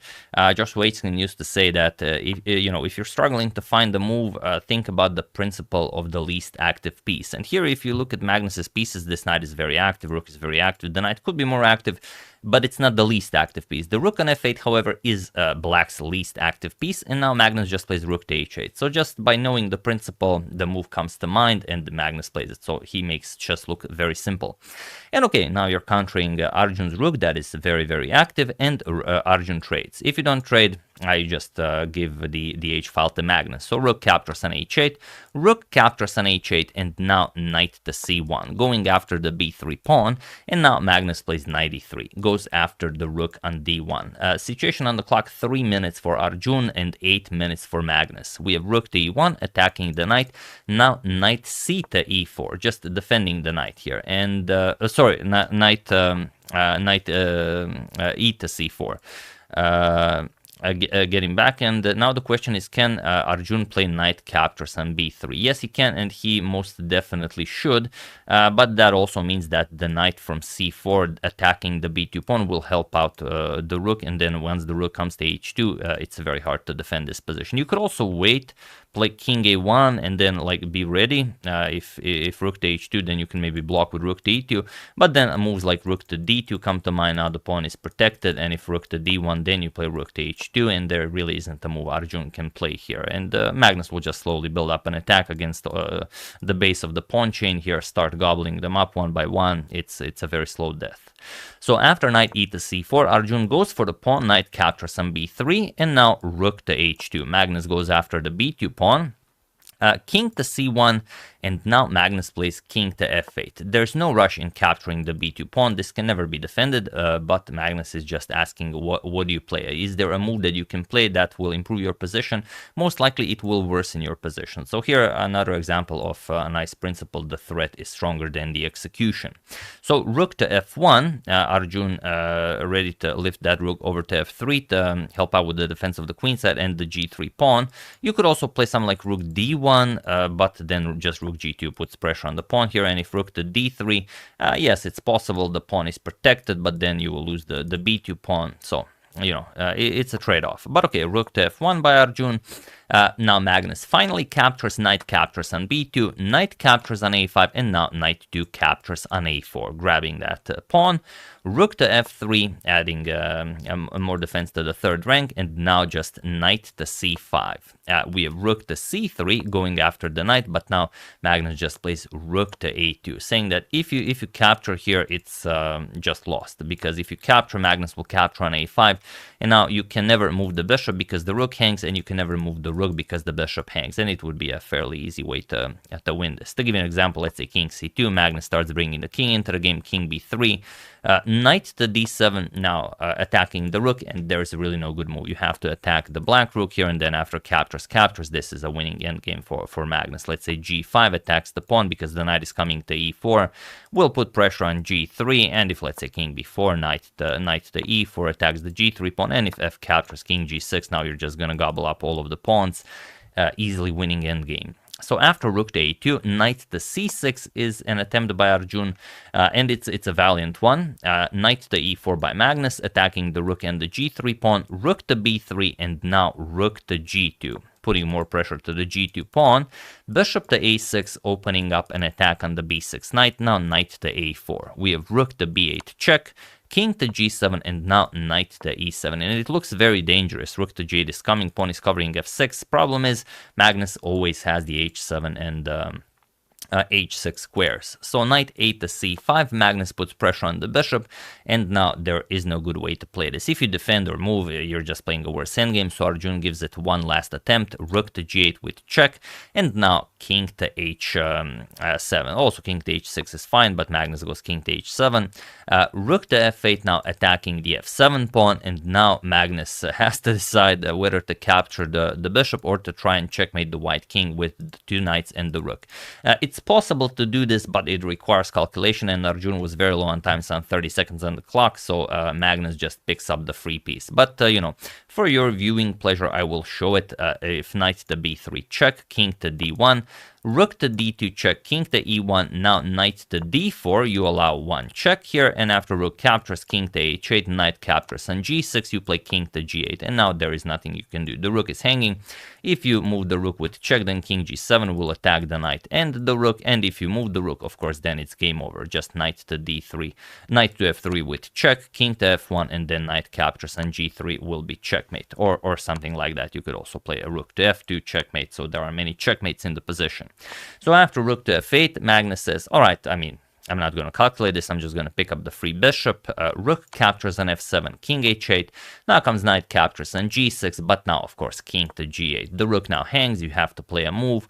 Rook to a7, and now knight 8 to c5. And here Arjun played pawn to f5, and now Magnus will get his checkmate with the two knights and the rook, but you will also have to work for it. So feel free to pause the video here and try to find the correct continuation. It's a forced checkmate in 3, so have at it.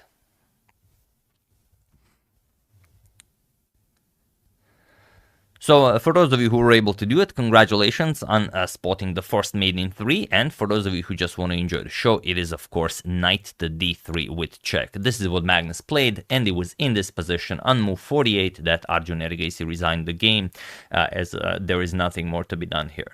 So of course, if the king moves to d1, then it's a very nice knight to c3 checkmate. All of the squares are covered by the knights, and the rook, of course, prevents the king from going up the board.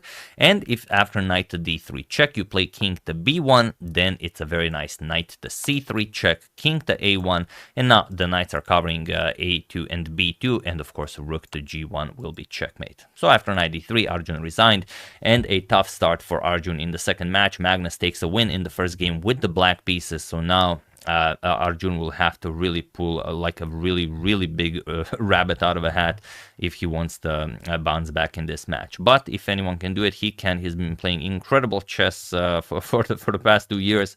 Let's see what happens, and will he make Magnus really work for his meal instead of just winning the first 2 games and it's over. So we'll see what happens. The match is still young, anything can happen. Let's enjoy some chess. That's the game. I hope you guys enjoyed it. I thought this was just a very nice moment here when knight e2 was played, where the rook to c5 was a possibility, but Magnus just chooses the simplest possible option. I mean, it really makes you think about your own games where you feel like it's a complicated position, but if you think about the principle of the least active piece, you just play a move and it's the strongest move recommended by the engine. That's how Magnus rolls. Once again, really hope you guys enjoyed it. I would like to thank Mehdi Sokulhi, David Kimura, Dan Releus, Paul Sretanovic, and Henry Spraggins for your contribution to my channel. Thank you a lot. I really appreciate it. As usual, you can check 2 of my previous videos here. Thank you for watching, and I will see you soon, continuing the coverage of this spectacular event until it finishes. So thank you all. I will see you soon, and have an excellent rest of your day. Hello everyone, and welcome to a very nice game from the Bullet Chess Championship. It is a game between a former world champion, Jose Eduardo Martinez Alcantara. As I say, former world champion, I meant former world under-18 champion. He won it in 2017, I believe. And he's facing Hikaru Nakamura. You can see there's a bit of a difference in rating, but Hikaru is one of the highest rated people on chess.com in Bullet. I think the top rating ever reached was maybe even 3,500 by him or Alireza, not really sure. But yeah, it's a very exciting game. But first, let's discuss the change of scenery, the remodeling that we are doing for the moment. In the previous video, you've seen a new setup, and you guys said, okay, I like it. Some of you said I didn't like it. Some of you said, okay, I prefer the new one, but I would like some elements of the old one. The reason why I decided even to do it is because the previous setup I was using was meant to be used on different monitors. When I say different monitors, I mean monitors that have a different aspect ratio. Today, the standard on YouTube and pretty much everywhere where you have horizontal or vertical input is 16:9, 16 by 9, and I was using 16 by 10, so it's a bit of a different idea, and the resolution I was using is different. It's 1920 by 1200, and I should be using 1920 by 1080. And the reason why this is so important is because YouTube app had an update. I thought it was only for iPhones, but it's also for Android. On the new update, whenever you start a video in horizontal view, it just gets zoomed in. The problem is because I was using 16:10 instead of 16:9, there were 2 black stripes on the edge of my videos, and well, the YouTube app just did not want that there, so it zoomed in for the 2 stripes to disappear. It wanted the entire screen to be filled with actual video content, and that meant that I lost content on the bottom and on the top. So whenever you guys loaded it up, you would have to pinch zoom out in order to get access to everything, all the elements that were available on the screen. And that's a pretty big issue. You know, you want to just swipe and you want to watch videos, or you want to start a video without having to zoom in. I mean, it's an extra step that no living being should be required to take. So that's why I was forced to do some remodeling here. And yes, I know you really like the previous setup. It's something that I did by myself. I'm not a very good graphic designer, so I created everything, you know, in really retro style with poor colors, poor fonts, and, you know, poor element placement. But as you guys enjoyed it so much, there were in fact some comments where you guys said, okay, maybe let's use the new design for bullet and blitz games, let's use the old design for rapid and classical games. So probably it's gonna be something like that, and we're doing some remodeling on the old design. We're gonna bring it back, but first we have to prepare it to, you know, respect the aspect ratio of today's standards, and then I will return to it. So until that is done, we will be using this one. It might get tweaked a little bit from video to video, but for the moment, this is what we will be using. So that being said, let's check it out, the game, I mean. And if you guys have any other suggestions that you would like us to incorporate in the actual interface, I will definitely consider it. Also, one big important question: do you guys really want the clock times? I'm not adding the engine bar. That's something I'm never adding to my videos because I'm completely against that. It ruins the magic of actually enjoying a chess game, you know, because you always know who's better. But if you guys really want the clock times, I could implement that, but it's just not going to be possible to use that for older games, and I constantly jump from older games to newer games. Here, okay, we have clock times. It's a bullet game on chess.com, but if I'm showing a game that Bobby Fischer played, I don't have the exact clock times from that era. So I don't know. Do you guys want that? Also, maybe comment on that. Now, yeah, okay, a bit of a longer intro, but I thought it was relevant to address this. Now, let's check out the game. Jose Eduardo Martinez Alcantara has the white pieces, and he opens with pawn to e4. We have pawn to d6, pawn to d4, and now pawn to a6 by Hikaru. What is he even doing here? Well, it's sort of a Pirc defense, but a really weird one. a6 was played only a handful of times with bishop to d3, now b5, and already as of move 3, we have a completely new game. So, okay, pawn to c3, we have bishop to b7, and you're probably thinking, okay, now Hikaru will go after the e4 pawn, but it's really hard to do that as d6 has already been played. In similar setups, when you play bishop b7 and knight to f6 to go after the e4 pawn, you want to have the possibility of going d5, so maybe e6, d5 instead. So this is just very weird. Knight to d2, we have knight to d7, and now knight g to f3. We have pawn to e5 now, and castles, and Hikaru strikes at the center with pawn to c5. We have rook to e1 and knight g to f6. Both players just continuing development, not trying to get rid of any tension in the center. Knight to f1, and now bishop to e7. And, you know, as they say in chess, to take is a mistake. If there's no good reason to take something, don't capture it. Knight to g3, and now castles. We have bishop to g5, just, you know, developing pieces on optimal squares. Rook to e8 and queen to d2. We have pawn to h6, challenging the bishop, and the bishop goes back to e3. Bishop to f8, gaining control over the e file, and now pawn to d5. And while pawn to d5 does give you access to d square, so you're controlling a lot more space in your opponent's half of the board, it also gives up control over the c5 square, so Hikaru immediately utilizes that. Pawn to c4 clears up the c5 square for his knight, bishop back to c2, and now just knight to c5. And yes, you could capture on c5, but you are then giving up a bishop, and you really like your bishop. Maybe later on you can use it to attack the black king. So h3, and now king to h7. We have king to h1, and now pawn to g6. We have knight to h2, and now bishop to g7, and of course you want to play f4, but first you prepare it. Rook to f1. So queen to c7, Hikaru develops the queen, connects the rooks, and the rook a to e1. Now we have rook to e7, preparing to double up, and finally pawn to f4. E captures on f4, bishop captures, and now rook a to e8. Nicely doubling up here, going after the e4 pawn, and Hikaru says, if you want that pawn, you can capture it, but you have to calculate a lot. So Hikaru plays knight to g4. Can the e4 pawn be captured, and why is Hikaru offering it? Well, it's impossible to calculate this even with a lot of time on the clock, but in a bullet game. And I think in the first video that I've covered from this championship, I said that it was a 1+1 bullet tournament. No, it's not. It's actually 1+0. This is actual bullet, and this is, I mean, this is a real fight. So the point is, if you start capturing here with knight f, let's say, captures on e4, then we have knight captures on e4, then knight captures, then bishop captures, then rook captures on e4, rook captures on e4, rook captures on e4. There's even bishop captures on h6, as you are controlling the h6 square twice, and now you get f5. And what is happening here? Who can calculate all of this from that point of capture? Very, very hard to imagine. Let's say bishop captures on g7, even just queen captures on g7, and now how do you play this? It's such a weird position. You can't really move the knight. If you move the knight, then queen is coming to e5. It's such a weird position. Probably queen to g5 will be played, then f captures on g4, then queen to h4 with check. And okay, you're down a bishop, but you have excellent control of the entire board. Let's say king to g8, queen to d8 check, and we might even see a nice repetition here. So completely crazy position. But instead, Nakamura said, nope, let's go knight captures on g4.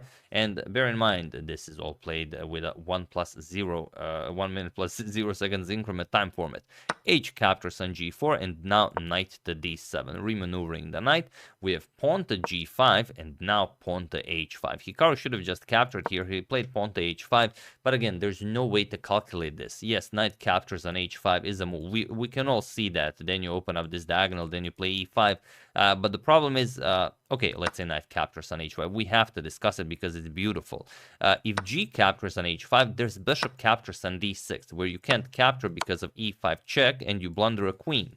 So obviously you're not going to do that. You might play queen to d8, and now pawn to e5, again with check, and after the king moves pawn to e6. Now, can you survive this with black? Maybe, because it's bullet, but chances are you're not going to do it. The problem with this is, and I think this is the easier line to calculate, what if Hikaru doesn't take the knight? What if Hikaru just plays rook to h8, and now he wants to claim the h-file for himself? Okay, you've grabbed the pawn, you might even grab the bishop, but now this comes with check. Let's say king g1, knight to e5. Who's to say that white is better here? Of course, you're up a pawn, but will you be able to play against black with the black having the open h-file for his rook? Very, very hard to say. So that's why after pawn to h5, we have knight to f5 instead, trying to sacrifice a piece this way, and Hikaru accepts it. G captures on f5, E captures on f5, and now Hikaru plays pawn to f6, which is not the absolute best way to go. You have to trade everything off first. I know we're showing a few lines more than I usually would for a bullet game, but it's such a beautiful position that I thought I absolutely should, and I have checked out all the games that they've played, so that's why this is why I chose this one. And okay, you get a playable position, but Hikaru played pawn to f6. And now comes pawn to g6 with check. Rook to e6 is the move you really want to play here. But the g6 check was played, king to g8, and now rook to e6. But now knight to e5 by Hikaru. Queen to d1. Of course, you want to capture here and go queen to h7. But still, you have to wonder, what happens after king to f8? What's the follow-up there? Well, queen to c5 by Hikaru, and now queen captures on h5. And now Hikaru gets a very, very winning position. Here, again, you have to go for an all-out capture fest here. Rook captures, f captures on f captures on e6. Queen captures on d5. Now a nice vision to threatening checkmate. So white has to trade queens, captures, and now bishop captures on f6. Bishop captures on e6. Bishop captures, king captures, and you get this endgame with equal material bishops of the same color.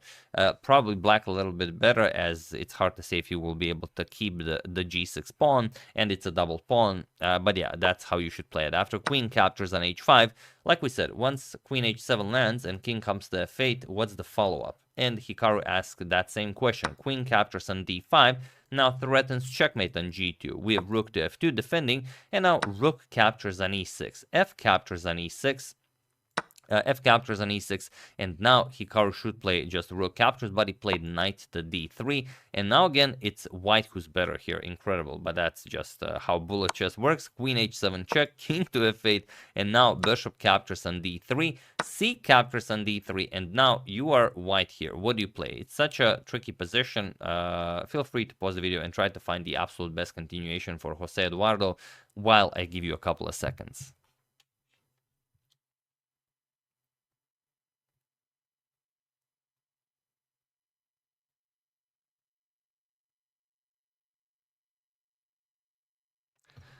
So, for those of you who were able to do it, congratulations on spotting this connection. And for those of you who just want to enjoy the show, it is bishop captures on d6. A beautiful move, and you can't really ignore this. If you play rook to e7, it's just a very tricky rook captures on f6 check, and now if bishop captures, queen to f7 checkmate. But even if you don't capture, if you go here, just queen to g8 check, bishop to f8, and now rook captures or queen captures will be checkmate. So that would be devastating.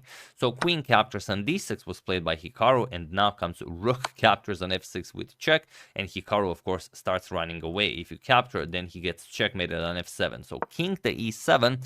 Now comes queen captures on g7 with check, king to d8, and now the move you have to find is queen captures on b7. It looks like such a boring move because, I mean, okay, you just grab a bishop, but he decided against it. He probably thought that after captures, maybe d2 is a bit too strong, but there's e7 check, and now how do you react to this? Queen captures on e7 is met with queen to a8 with check, king to d7, and now queen to c6 check, and after king to d8, rook to d6 check finally connects. You have to give up your queen, and then after queen captures, you will pick up the pawn as well. So a lot to calculate for Bullet, but you know that's why they are there playing it, as they are the best at it.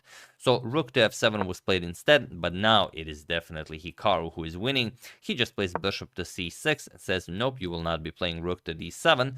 We have rook to f4 now, trying to win Hikaru's queen with rook to d4, but Hikaru just plays pawn to d2. He says this is not a problem, as I am getting another queen. So rook to d4 is played. We have d1 check, and he was in this d1 queen check, and he was in this position on move 41 that Jose Eduardo Martinez Alcantara resigned the game, as there is nothing more to be done here. Here you don't have a move, as the queen is covering the h2 square. You have to capture the queen, and after queen captures, king to h2, and of course now you're just up a rook, up a bishop, and of course completely winning. So yeah, beautifully done here, and you can see just how incredible these players are when they can play.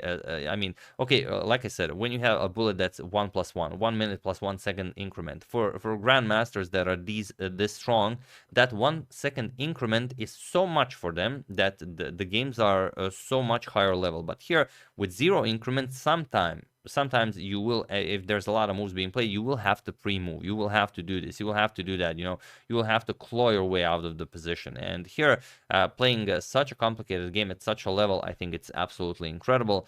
And yeah, if you guys have any of the games that are that were played yesterday, as so many of them have been played, do use hashtag suggestion, and I will definitely try to go over it while we are still improving and tweaking the interface. But yeah, for those of you who are interested, here are the standings after yesterday's clashes. So Hikaru defeated Jose Martinez with a score of 14-6. Daniel Naroditsky was better than Andrew Tang with 14.5 to 6.5, which is absolutely incredible. For those of you who have been following Andrew Tang, aka the Penguin, for quite some time, you know just how strong he is at these fast time controls. I mean, he plays bullet, he plays hyper bullet, he plays ultra bullet. I mean, he plays it all. Magnus defeated Tuan Min Le, but he did struggle with him, and you know it was a give and take. You couldn't really guess who would take the match, but at the end it was just Magnus's endgame still that prevailed, and Alireza Firuza defeated Alexander Bortnik with a score of 11-5. So yeah, we'll see what happens next in the semifinals. So stay tuned for that. And yeah, if you have any game that you would like to see from here, or any game from any tournament that is currently being played or was ever played, do use hashtag suggestion, and I will go over that. So yeah, sorry about talking a bit longer in this video, but I just wanted to clear up what is happening, why we are changing the interface, what we are going you know, towards, what we want to accomplish, and hopefully that's what we will be able to do. But yeah, that's the game. Hope you guys enjoyed it. I would like to thank James Eugene Cashman, John Austin, Not Plays, Paul Miller, and Brad Roth for a contribution to my channel. Thank you a lot, to really appreciate it. As usual, you can check 2 of my previous videos here. Thank you all for watching, and I will see you soon, continuing to check up on your wonderful suggestions and whatever else happens in the chess world. Thank you all, I will see you soon, and have an excellent rest of your day. Hello everyone and welcome to the last game I'll be uploading today, but not the last game I'll be uploading from round 1 of the World Rapid Championship. I'll give you a break so you can, catch up on all the videos. It's Alireza Firouzja with the white pieces against young Krzysztof Duda, both of them on 3.5 points. So 3 wins and only 1 draw. Alireza took down Anton Korbov in round 3 and Sergei Karyakin in round 4, and now he faces Duda. So without further ado, let's check it out. It's a really awesome game. With the white pieces, Alireza opens with e4. We have d6 going for the Pirc defense, which can be quite dangerous, especially in shorter time formats, but Duda enjoys sharp positions and he wants to get winning chances regardless of playing black or white. We have d4, we have knight to f6, knight to c3 and g6 now. And Alireza goes for f4, the Austrian attack. We have bishop to g7, knight to f3, we have castles and bishop to d3. So the main line of the Austrian attack, knight to c6, and e5 now. We have captures, and knight to d5. We have captures. The knights get traded off. You don't have to worry about losing your queen since g6 was played, and queen to e2. We have bishop to g4, and now you don't have time for a slow move since bishop to d4 is the threat with a double attack on the knight and the queen. So here we have bishop to e4. Alireza pushes the queen back. Queen to a5 check, bishop to d2, and queen to b6, putting pressure on the b2 pawn. Here we have bishop to c3 and rook a to d8. And it's interesting, Duda didn't really lose any time on all of his moves, and playing the Pirc against a strong player like Firouzja knows that means that he's extremely well prepared. Whereas Alireza took some time playing out all of these moves. And here queen to f2 is the strongest move and is the move that it's pretty much always played in this position. But Alireza plays h3, and this allows Duda some very nice ideas. So here Duda first captures on f3. We have bishop captures, queen captures, and knight to d4 now. Just attacking the queen, and also you don't want to give up your dark square bishop, since without it it's going to be really difficult not only to attack the black king, but you do need it to help out with the defense. So queen to g3, and now just f6 by Duda. And here it's really difficult to find safety for your king. If you castle kingside, well, it's just lost. You go under the mask of the queen, so any nasty discovery will win the queen, for example. If you castle queenside, then you just lose the queen right away. It's just a nice fork. And also, if you say, okay, I really don't have anything, can I just give up my dark square bishop? No, you can't, because after rook captures, your bishop is hanging, and once you move the bishop, then you get f captures on e5. And the position explodes. It doesn't really matter what you do. Captures, bishop h6 is coming. Now the rook controls the f-file, the bishop controls this diagonal. You're not castling kingside or queenside, and well, you're just getting crushed here. So after f6, Firouzja decides for bishop to d3, closes off the d file, but now f captures on e5, opening up the position. Now again, if f captures bishop h6 and you don't have any moves left to play here, black can just play whatever black wants. So here Alireza decided to give up the pawn and castle queenside now, as if you don't castle now, you're not gonna castle at all. E captures on f4, grabbing yet another pawn. So now it's well, 7 pawns, 7 to 5. So Duda is up 2 pawns. Queen to g4, and now queen to c5, preparing to bring the knight back to guard the e7 pawn, but also to open up an attack towards the bishop here. So we have rook h to e1, and now just knight to c6, defending the pawn once again, and also threatening just bishop captures on c3. So queen to e6 check by Firouzja, king h8, and now bishop captures on g7. We have king captures and king to b1, just getting the king to a safer square. And Duda still up 2 pawns, but the position has opened up nicely. Problem for white is that white no longer has the dark square bishop to be used for attack, and it's going to be very hard attacking on the light squares. So rook to f6, pushing the queen back. Queen to g4, and now knight to e5, attacking the queen and the bishop. We have queen to g5, hoping for some tricks, because if knight captures on d3, queen captures, knight captures, but you lose the rook on d8. So here just rook to d5. Now there are some nasty discoveries threatens here, of course. Bishop to e2, offering a trade of rooks, but now without even pausing the video, of course, you see knight to d3. A nice discovery that threatens the queen and also the rook on e1. And this is where the fun really starts. Here, Firouzja gives up the queen. Queen captures on d5. We have queen captures on d5, and now not capturing the knight right away, but first the bishop to f3. Kicking away the queen, and now it's perfectly fine to move away the queen and then recapture on d3, and you have a bishop and a rook against the queen. So you will of course try to hold this, but Duda plays something remarkable. He plays queen captures on f3. He gives the queen back. Point being that if g captures, you get knight captures, rook captures, and after king f7 defending, you have again 6 pawns to 5. It's a completely winning game for black, and Duda is very confident that he will convert the 2 extra pawns.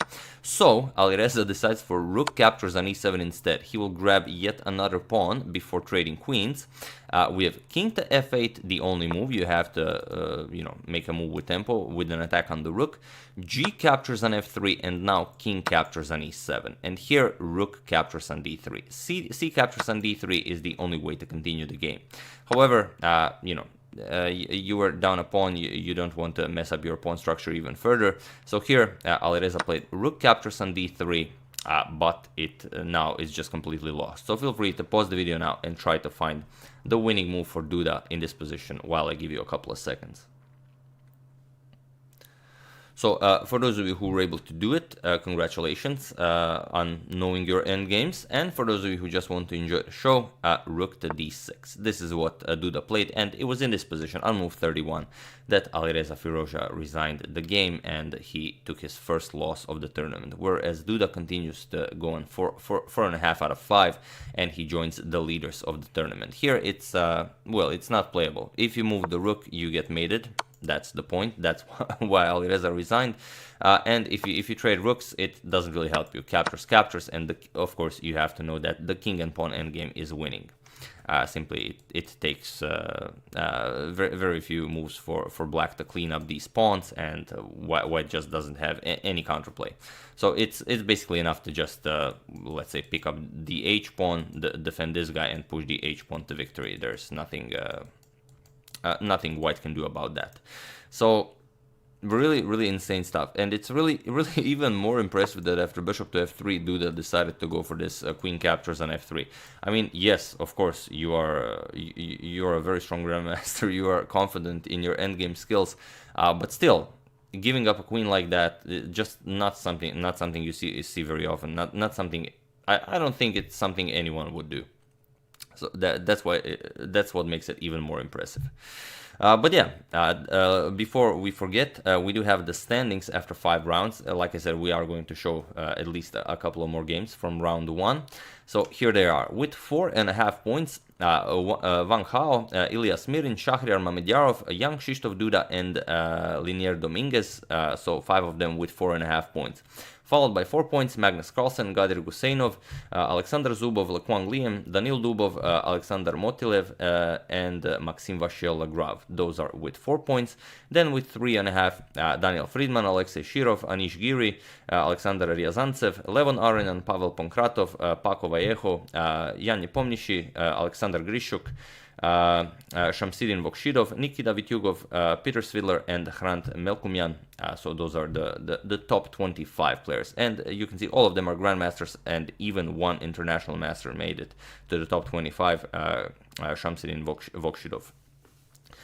So yeah, there you have it. Those are the standings. I do hope you enjoyed that and that you've enjoyed this game. Tough break for Alireza, losing a game with the white pieces, but you can't win them all. And it's really impressive how Duda, really a sharp player, goes for the Pirc against such an aggressive player like Alireza. Really enjoyed that. But yeah, I would like to thank Doug McNabb, Edward Baker, Maxim Pisanenshi, 1998, and Torrance Fike for your contribution to my channel. Thank you a lot, I really appreciate it. As usual, you can check 2 of my previous videos here. They will be from this tournament, of course. And we are going to cover more of the game from round 1, and we are continuing the coverage for the next 4 days from the World Rapid and Blitz Championship. So thank you all once again, and I will see you soon with well, what we've just discussed. So have an excellent rest of your day. Hello everyone and welcome to round 3, or rather game 3 of the round 1 of the FTX Crypto Cup. We have another game between these two fine gentlemen. It is Pragnananda versus Alireza Firuja, and even though we've already shown 2 games between them, we are going to show the third one as well, because they just keep playing incredible chess, and this game you will simply not believe. And then we are maybe going to cover some other games, but we'll see. So Pragnananda has the white pieces, and he opens with e4. Sorry about that. And for this game, Alireza decides to go d6. He goes for the Pirc defense. We have d4, knight to f6. Knight to f6, knight to c3, and now striking in the center with e5. We have knight to f3, and now knight b to d7, going for the well-known black lion variation, which is very, very popular today. Everyone plays it, everyone knows it, and of course you have to be very, very prepared for it. So bishop to c4, bishop to e7, and both players castle. So castles, rook to e1, and pawn to c6. Nothing new being played here. Pawn to a4, h6, h3, and rook to e8. We have pawn to a5 now, grabbing even more space on the queen side, and this is pretty much the most popular setup against the black line. You want to get your pawn all the way to a5, you want to have the center, and at some point, well, if possible, you want to be able to play d5 and really put pressure on black's position, but once black allows it, of course. Bishop to f8, and now bishop to e3. We have e captures on d4, bishop captures on d4, and queen to c7. And now there is a game where knight to d2 was played, also queen to b1 is a known move, but here we have bishop to a2 by Prague, and it is now as of move 13 that we have a completely new game. Alireza goes knight to e5, centralizes his knight, offers a trade here, and Prague goes knight to h4. He doesn't want to allow, of course, this trade, and he doesn't want to trade on e5. So knight to h4, now preparing knight to f5, and of course Alireza cannot allow this with this powerful bishop on a2. So he trades off the bishops, bishop to e6, we have bishop captures, rook captures, and now knight to f5. This is now a monster knight, and Alireza will not allow it to remain here any longer. So g6, chasing the knight away, knight to h4, and now we have knight to h5, hoping to get the knight to f4. So Prague, of course, prevents this. We have g3, and now queen to d8. We have knight to g2. You have to play this because, well, you can't play something like f4 because this pawn hangs. You can't play g4 because the knight hangs, so it makes sense to play something like knight g2, king h2, and then only when the moment is right, execute f4. So here we have knight back to d7, king to h2, and now knight h to f6. We have pawn to f4, nicely advancing those pawns, and bishop to g7. We have queen to d3, connecting the rooks, and now queen to c7.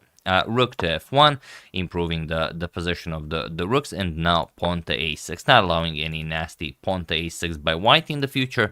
We have pawn to f5. Prague says it is time to start the attack, but Alireza just goes knight to e5. He attacks the queen here, and you have to be very, very careful here. For example, you play something like queen to e3, immediately you blunder the queen. This comes with check, you give up one knight, and the other knight will pick up the queen. So yeah, you don't want to do something like that.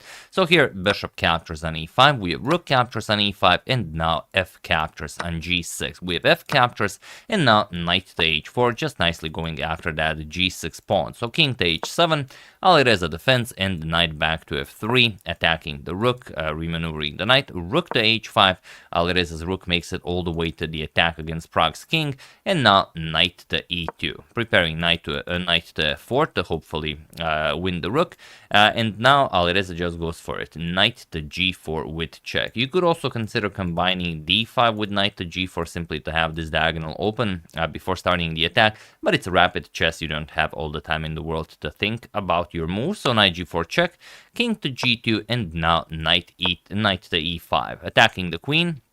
offering a trade of knights, and Prague goes for it. Knight captures, we have rook captures on e5, and now rook to f4, adding a defender here to the pawn and also maybe an attacker against the black king. So rook 8 to e8, and now rook 8 to f1. Alireza has rooks doubled on the d file, on the e file. Prague has rooks doubled on the f file, and it's definitely a fight.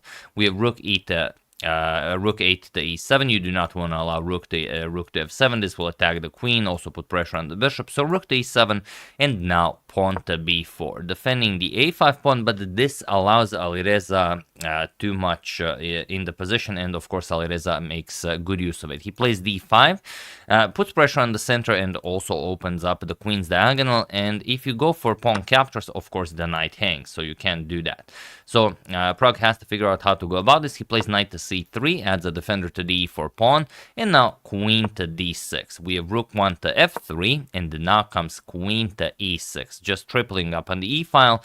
Also worth considering is d4, but like I mentioned, it's a rapid game, so you don't have all the time in the world. For example, knight e2, c5 will really cripple white's position, will weaken the a5 pawn, and so on. But okay, queen to e6 by Alireza, and now e captures on d5. We have c captures, and now knight to d1, trying to set up some sort of a defense here. Rook to e2 check, and now knight to f2. Rook to f2 still holds the game for Prague to an extent, but after knight to f2, Alireza is completely winning, but it's not like you can just push something and win. You have to calculate it properly. Rook to c7 is one such move that wins the game, but was not played in the game, because now rook captures on c2 is coming, and also if you do nothing, just rook to c3 is incredibly strong, putting pressure on the queen. The bishop also covers that, so white really wouldn't have any moves here. But Alireza goes for a different idea. He plays d4 first. Now it seems similar. You also will have control over the c3 square, but now Prague plays queen to b3.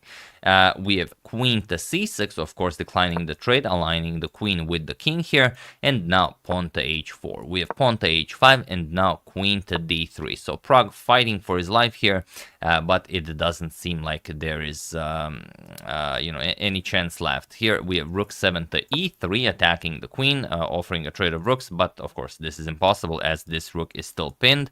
So queen to d1, and this is the magic moment where it all happens. Here you have to play rook captures on c2. If you don't, you will not be winning this game, and Alireza did not play this. But I will show you why, because after rook captures on c2, what can white play? If you try rook to f7, which is pretty much your only active move, we're going to play rook c to e2 with the idea of rook to e1, and there's just nothing you can do. If king to f1, trying to prevent rook to e1, we still play it. And after queen captures, you don't even get to capture the two rooks because of queen to b5 check. That's the big problem. King g2, rook captures on e1, and that's it. Of course, white just resigns here.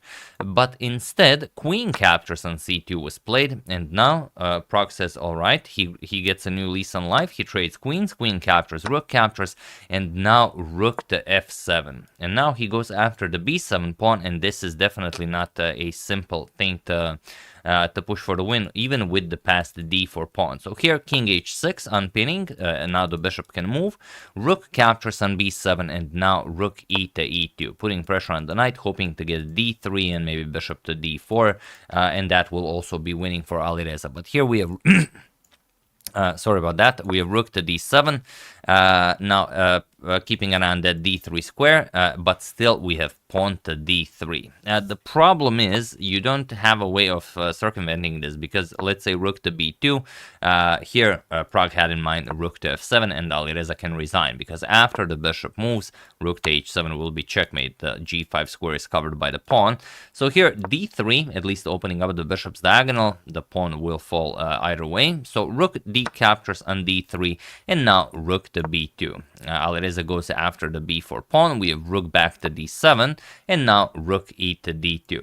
You cannot allow rook to f7, so here we have to trade rook captures, and now comes king to f1. Unpinning and now activating the king, also the knight. We have bishop to d4, and now knight to d3. We have pawn to g5, offering a trade, and now knight to c5. A beautiful move by Prague, and really the only way to fight for the win here. Prague is up a pawn, but it doesn't mean all that much in positions like this. Here, it's very interesting. Do you capture the knight or do you trade on h4? Before capturing the knight, do you leave the knight just b and allow him to capture the a6 pawn? Very unlikely. So I will show you what happened. G captures on h4 was played. We have g captures, and now bishop captures on c5. And this is the absolute most precise you can play. B captures, now comes rook c2. Of course, you have to put the rook behind the passed pawn.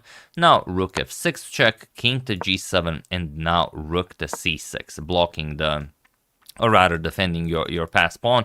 If you want to play rook captures on a6, that's also possible, but then you have to trade rook captures on c5, and now it's a fairly quick draw. Rook a7 check, king g6, pawn to a6, but now rook to a5, putting the rook behind the passed pawn.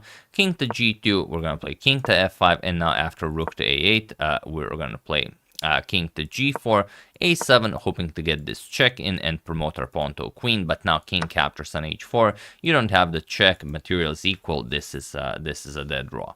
So after knight to c5, not after knight to c5, after this king to g7 move, rook to c7 was played, not going after the a6 pawn, and now king to f7. We have king to e1, king to e7, and king to d1. Of course, Prague is trying to get the rook away from the c file so you can move the rook and start advancing your pawn. So rook to c4, keeping the c file, and now king to d2. We have rook captures on h4, and now king to c3. So now again equal material, but Prague has activated his king to quite an extent. So rook to a4, going after the a5 pawn. Now comes rook captures on a6. We have pawn to h4. Alireza starts pushing his passed pawn. King to b3. We have rook to a1, now comes king to b4 and king to d7. If the king ever reaches the c6 square, then it's going to be impossible for white to win this, but for the moment you are preventing this.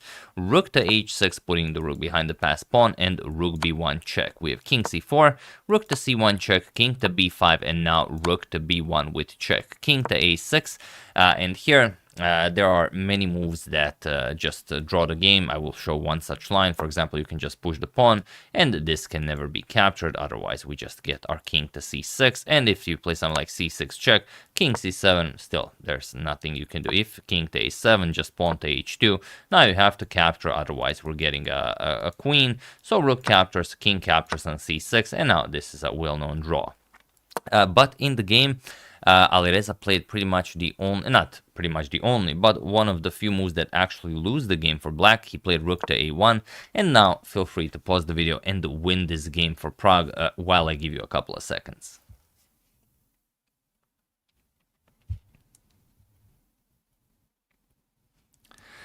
So for those of you who were able to do it, congratulations on being always a true master of the endgame. And for those of you who just want to enjoy the show, it is king to b7. And all of a sudden, look at this, c6 with check, c7, c8, queen.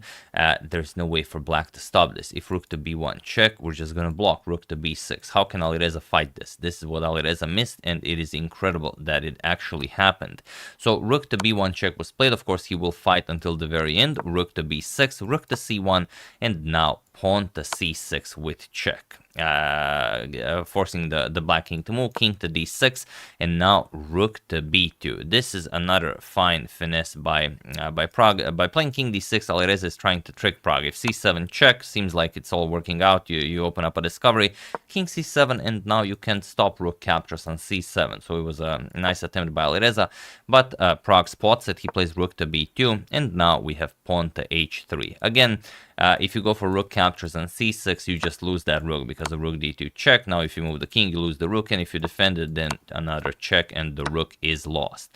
So after rook b2, h3 was played, advancing the passed pawn, a6, Prague does the same, h2, and now, well, you could capture this right away here. Prague just throws in a nice safety check, rook to d2 with check, either forcing the black king to move away from the pawn so white can play pawn to c7, or king to c5 as was played in the game, but now rook captures on h2, eliminating all counterplay whatsoever.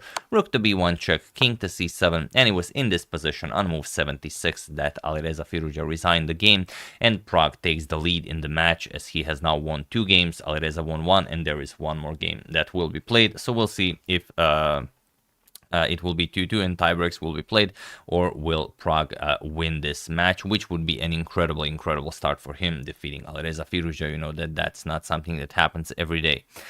So here you resign because, let's say, rook a1 goes after the pawn, you play rook h5, you kick away the black king, king to b4, now king b6, and now you advance either of the pawns and just win the game. It's fairly simple. So yeah, after king c7, Alireza resigned, and another spectacular victory for Pragnananda in round 3 of the first round of the FTX Crypto Cup. Once again, hope you guys enjoyed it and that you have learned a little bit about the Black Lion. I would like to thank Nagarjuna Punugoti, Peter Rodriguez, Alex Versilio, Francis Air, and Ricky Yamini for a contribution to my channel. Thank you a lot, I really appreciate it. As usual, you can check 2 of my previous videos here. Thank you all for watching, and I will see you soon, continuing the coverage of the FTX Crypto Cup until it finishes. So thank you all, I will see you soon, and have an excellent rest of your day. Hello everyone, and welcome back to the 1972 World Chess Championship match between Robert James Fischer and Boris Vasilyevich Spassky. It's game 17, and Fischer is still 3 points in the lead. Spassky, however, again has the white pieces, and it's very interesting how he will continue this match. Now, games on the board are very intense, but if you've been following the series so far, you know that there is an entire match going on behind the boards. During game 15 and 16, the entire hall has been surrounded with police officers, so the viewers even said that the playing hall actually looks a lot more impressive now with all of these Icelandic police officers there. The Russian committee disassembled Fischer's chair, and they didn't find anything. But even though it was a fiasco, it did give the reporters something to write about. And although the experts and the audience and people who were kind of more into chess than your regular viewer were enjoying this chess very much, as it really was a chess spectacle, it was not all that easy to keep the viewers reading about this match all around the world with the moves only. So the chess reporters really loved everything Fischer did, even though it annoyed everyone in Spassky's camp. But yeah, that being said, let's check out this game, as it again features an opening that Fischer never before played in his entire life. So, without further ado, Spassky plays e4, and we have d6. So, Fischer goes for the Pirc defense, d4, and now g6. Sorry about that. It seems I have blundered the sound in the previous video, as so many of you have said. Knight to f6 is also possible here, but Fischer prefers this g6 idea, as it leaves black a lot more options how to develop. Knight to c3. Spassky decides to first play knight to c3 instead of knight to f3 and leave this option of playing f4 if needed. Knight to f6, Fischer transposes into the main line, and now comes f4. Bishop to g7, and now comes knight to f3, again in the main line, and this is now the Austrian attack. Well, f4 was the start of the Austrian attack. This is simply continuing with the theory. c5. This was a less known move at the time, and Fischer did it, so perhaps Spassky would not be so at home with this variation. And although e5 seems somewhat interesting here, not really. e5 seems like an attacking move, but all you've done is given black a target. After knight d7, this pawn is now attacked 3 times, and you do have to do something about it, but you haven't really achieved anything. e6 doesn't really do anything. If knight g5 going after the pawn, simply knight back to f6, the pawn is defended. All is well for black. White is down a pawn, so nothing really to show for. After this, if d captures on c5, you can regain a pawn, but then black will simply capture and ignore you. After c5, d captures on c5 by Spassky. We have queen to a5 now. If you play d captures on c5 immediately, then queen captures, king captures, and e5 will be a really amazing position for white. After knight moves, knight g5 is coming, going after f7, and after you defend this, for example, knight to h6, then bishop to e3 is coming, and you have an excellent position here for white, where all of the pieces are simply developing on itself. The position basically plays itself. So after d captures on c5, Fischer first goes queen to a5, going after the c5 pawn, and here bishop to d3. Spassky doesn't mind giving back the pawn. Queen captures on c5, now preventing Spassky from castling, and now comes queen to e2, guarding the e3 square and preparing bishop to e3. Fischer castles, we have bishop to e3, and now comes queen to a5. Gufeld at one game played queen to c7 instead of queen to a5 here, and it seems to be also a very nice idea, but Spassky's idea is also great. We have castles, and now comes bishop to g4, pinning the knight, and this was considered to be the best idea for black. Rook a to d1, Spassky develops the rook, and now comes knight to c6. And here, bishop to c4. Here, all of a sudden, Spassky now places this bishop on this very strong diagonal and transposes into a very attacking formation. Fischer goes knight to h5. It's an excellent move because it immediately asks, what are you doing with this knight? And although it seems a bit weird to give up your strong dark square bishop, your dragon, for this knight and even a pawn, but it seems to work in this position. And here Spassky plays a very nice attacking move, bishop to b3. To understand why bishop to b3 is an excellent attacking move, we first have to see what happens if rook to d5 is played. This comes with an attack on the queen, and also after the queen moves. Perhaps this queen to c7, when we mentioned that Gufeld played this against Tal, was better because it doesn't allow any ideas such as this. But okay, now comes rook to g5, attacking the bishop, but this doesn't work because of bishop captures on f3. G captures, rook captures on f3, and now knight to d4 with an attack against the queen and the rook. After bishop captures with check, as you don't want to be down the exchange. King to h1, now black has knight to f4. This was Fischer's idea, because now you see the bishop on c4 is guarded by the queen, but there is another problem. Rook captures on f4, and now bishop captures on c3. B captures on c3, and now comes d5. Your rook is under attack, and also now there is a double attack against the bishop on c4. So e5, you have to protect the rook, most likely, and then d captures on c4. Black wins back the piece, he's up a pawn, and he has a better position as white's pawn structure is severely compromised. So that's why bishop to b3, simply getting the bishop away from c4, so Fischer doesn't have this d5 discovery in the future. We have bishop captures on c3. Fischer doesn't wait for Spassky to go for this rook to d5 idea now, as now this is definitely a possibility. But by playing this, Spassky also gives up a pawn. Fischer accepts it. Bishop captures, pawn captures, and now queen captures on c3. And here we have f5. By white, f5. Knight back to f6. Fischer now did everything there needed to be done with this knight on h5, and now he wants to regain control of the central squares. h3. To unpin against this knight, you do have to force black to either capture or, well, now he has to capture. Bishop to h5 is obviously not happening. Bishop captures, queen captures, and now comes knight to a5. Fischer now finds a very clever idea. He wants to get rid of this very strong light square bishop Spassky has on b3, whereas this knight to e5 move, coming with an attack against the queen, isn't all that impressive, because here queen to f4, and white would get a very strong attack if the queen manages to find her way to h6. So after queen to f3, we have knight to a5, and now comes rook to d3, attacking Fischer's queen, queen back to c7, and now comes bishop to h6.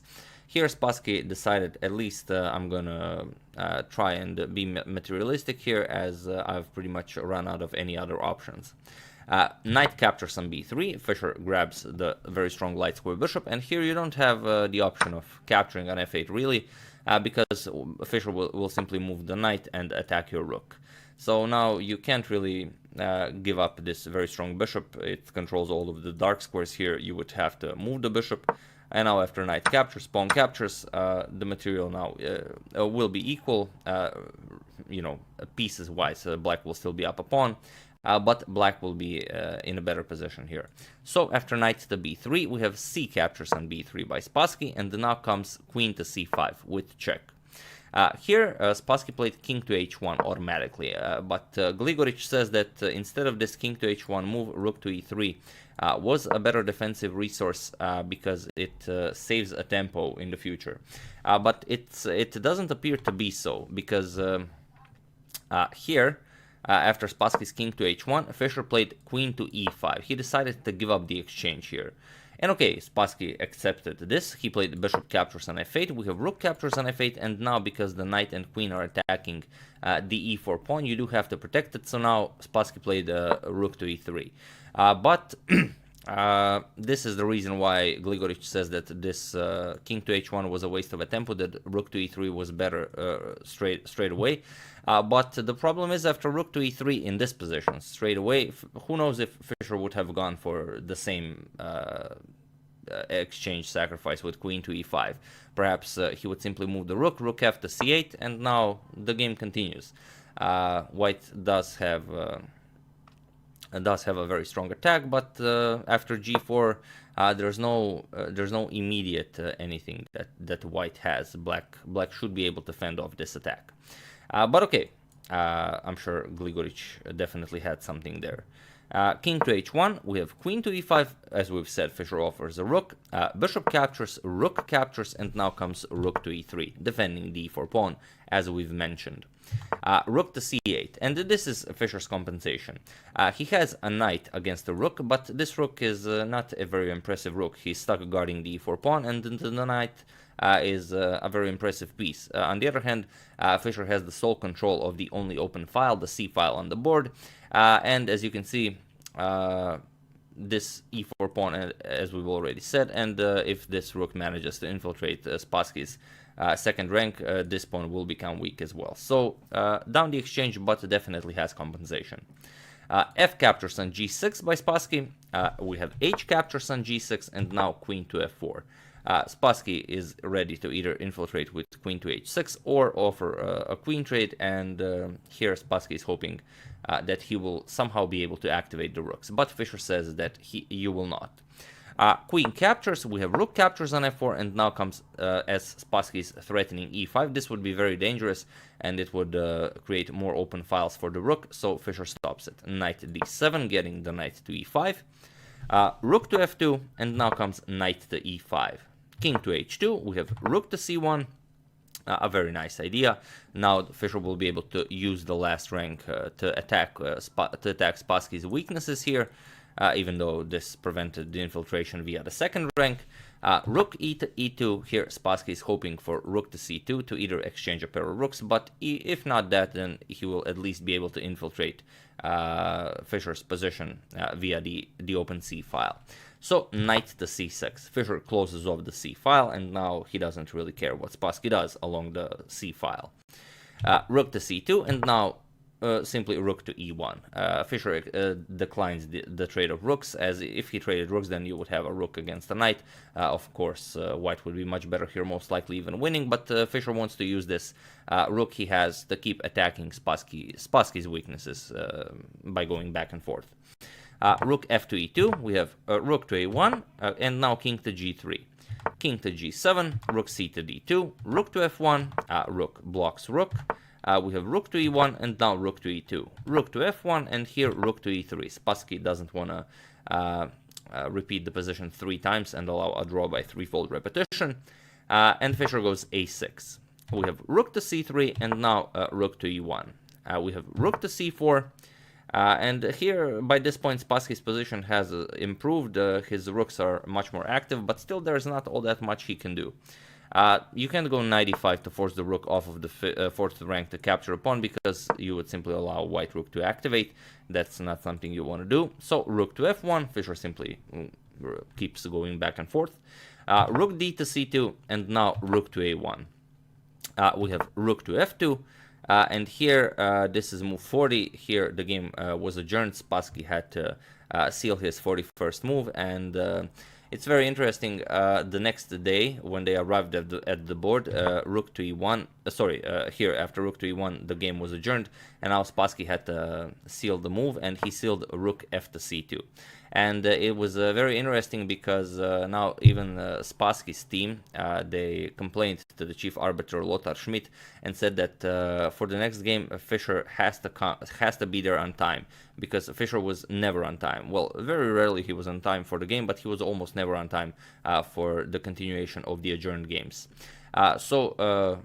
Schmidt said that Fischer has to come, and this was the first game that Fischer was actually on time for the adjourned game, and he was, greeted with applause for that. So Fischer played g5. This is the move he prepared overnight, and it seems like an odd move. Why would you do this? It is explained. The explanation is twofold. At some point, White might actually get the idea to play rook captures on c6, because Spassky can always draw this game, and Fischer can never win this game. Only Spassky can push this for the win. So if Spassky really wants to play for the win, at some point he might consider playing rook captures, win back the knight and grab a pawn by doing so, and also then he will perhaps be able to snatch off the pawns on the queen side, but it will still be very hard because also White has weak pawns. But by doing this g5 move, he's actually grabbing a lot more space on the king side, restricting the movements of the white king, and perhaps in the future e6 and f5 will be very strong already, creating a very strong pawn presence on the king side. And also, if white doesn't go for this, then it simply frees the g6 square for black's knight if it might become needed in the future. So, very nice. Here we have rook to c1 by Spassky, offering a rook trade. We have rook to e2, and now comes again rook 1 to c2. Rook to e1, we have rook to c1, rook to e2, and again rook 1 to c2. And Fischer here called chief arbiter Lothar Schmidt, and he told him Spassky with his rook 1 to c2 repeated the position 3 times, and here Fischer claimed a draw by threefold repetition. So it's very unclear. It wasn't known at the time. I don't know if it is known now why Spassky did this. He could have pushed for the win. There were a lot of things he could have tried, and it's probably he wouldn't just agree to a draw here because he can never lose this game, and he's already down 3 points in the match. So perhaps what happened to him was the same thing that happened to Tigran Petrosian when he was playing against Bobby Fischer. One game he drew by threefold repetition on accident. He accidentally repeated the position 3 times. So while this is what could have happened, also another explanation is that Spassky simply spent an entire night with his team, and then they couldn't figure out how to win this position with white, because there is no win, but well, it's hard to say. But yeah, that's the game. The score is now 10-7, and some of you were asking in the comments how many games are there in this match. I never announce this because for those of you who don't know how many games there are in this match, I thought it would be perhaps more interesting not to know. But if you're really interested, some may not want to know. Of course, you can always Google it. It's not really a secret, but there aren't a lot more. We will very soon we'll be over with this series. So yeah, that's game 17. I do hope you enjoyed it, as it's the first time Fischer played the Pirc defense. It was the first time, well, maybe he played it like once during simultaneous exhibitions, but not in serious tournament play.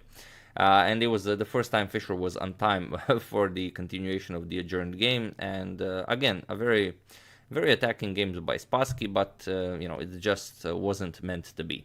So yeah, 10-7. I would also like to thank Kenneth McKay of Scotland. Thank you for your contribution to my channel. Really, I appreciate it. As usual, you can check 2 of my previous videos here. Thank you all for watching, and I'll see you soon, hopefully with some more interesting content. Thank you all, and I'll see you soon. Hello everyone, and welcome to a very nice game that was played in 2012. It's the second round of a very strong tournament, the 5th Grand Slam Chess Final. It was played, half of the tournament was held in Brazil, in Sao Paulo, and half of the tournament in Bilbao in Spain. And you guys have requested this game for quite some time now, and I thought, okay, tomorrow the World Cup is starting. I have no idea what to show. You guys suggest so much. So I thought, okay, let's. This one I've been postponing for a very long time, and it's younger Magnus. So pre-World Championship era Magnus. It's 2012. Magnus defeated Vishwanathan Anand in 2013 to win his World Chess Championship title. But you can see how easily he will make this game look, even though the queens get traded off right away, and it's a very short game. But just the end game is by far superior, and how you can't just play normal moves and think you will achieve something with white. So that being said, let's check it out. We have pawn to e4. His opponent is the very strong Francisco Vallejo Pons, also goes by Paco Vallejo. We have d6, d4, and now knight to f6. Magnus goes for the Pirc defense. We have knight to c3 and pawn to e5. And usually knight to f3 is what is played here, but here we have d captures on e5, going for the early queen trade. D captures, queen captures on d8, and king captures. And now today bishop to c4, if this is even played, and bishop to g5 are the main moves, but here we have knight to f3 and the bishop to d6. We have bishop to g5, bishop to e6, and now queenside castle. So white has very, very natural development, but you don't really gain all that much. Yes, Magnus cannot castle, but he doesn't want to. His king will be perfectly fine in the center of the board. Knight to d7, and now knight to b5, going after the bishop pair. Magnus says, all right, king e7, knight captures, c captures, and now bishop to b5. So now Magnus lost the bishop pair, but what can Paco do with his bishop pair? We have rook h to d8, and it is now, as of move 11, that this position has never been reached again, so now it is a completely unique game. Of course, you know that h6 is coming. The only reason Magnus cannot capture on e4 is because the knight is pinned, so he will of course play h6, g5, kick away the bishop, and then win the e4 pawn. So Paco needs to defend the pawn. Knight to d2, he wants to further strengthen the center with pawn to f3, and Magnus starts chasing away the bishop. h6, bishop to h4, and pawn to g5. We have bishop to g3, and pawn to a6, kicking away the other bishop as well. And here you could play something like bishop to e2, but he decides for bishop captures on d7. So pretty much just trading all the pieces. We have rook captures on d7 and pawn to f3. This strengthens the d4 pawn, and now you don't have to keep your knight on d2. We have rook to c8, and now king to b1. Makes sense, as the rook is on the c file. Knight to h5. And while you could play something like bishop to f2, then the knight comes to f4, attacks the g2 pawn, you have to push it. Then you go here, attack the bishop, and black's moves are just very, very natural and come very quickly. So instead, Francisco played knight to f1, and now Magnus goes pawn to f5. We have e captures on f5, bishop captures, now putting pressure on that c2 pawn, and you have to defend it. Knight to e3, attacks and defense, bishop to g6, and now rook to d2, adding another defender to the c2 pawn. We have king to e6, and now pawn to b3, trying to get the king to b2 so you can advance the pawn to c4, and Magnus of course stops this with pawn to b5. Now he has very nice control over the c4 square, and even though Paco does have control over the d5 square, it's not really any kind of real control. So king b2, and Magnus immediately advances it to d5. So you can see how Magnus didn't really do anything here in this game. He pretty much played all the forced moves. He played whatever he could, as Paco forced all of the lines, and he now has a superior endgame. The material is equal, yes, but look at Magnus's central control here, and we all know the old saying in chess, as it goes, he who controls the center will be victorious in the end. Rook to e1, and now Magnus goes knight captures on g3. It makes sense, as the e5 pawn could come under fire. So knight captures, h captures, and now beautiful move, pawn to h5. And now, okay, again, material is equal. Francisco's pawns are doubled here on the g file, and we have pawn to c3 now, stopping any b4 or d4 ideas, but not really. Pawn to d4, c captures on d4, and now rook captures. This is the correct way to capture. If you capture right away, then this will be a problem. Knight to g4 will win the game for white. You will either have to go in front of the pawn, or you go up the board and knight to e5 check picks up the rook, or you go here and then it's a nice mate in one. So you don't want to do that.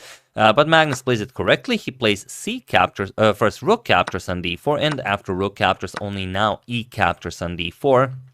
And it seems like you still have some discoveries, they're just not as potent. So knight to c2 with check, king to d5, and now knight to b4 with check. And Magnus goes king to d6. Of course, king to c5 would be a terrible mistake. Rook to c1 would pick up the rook on c8. So king to d6, and now comes rook to c1.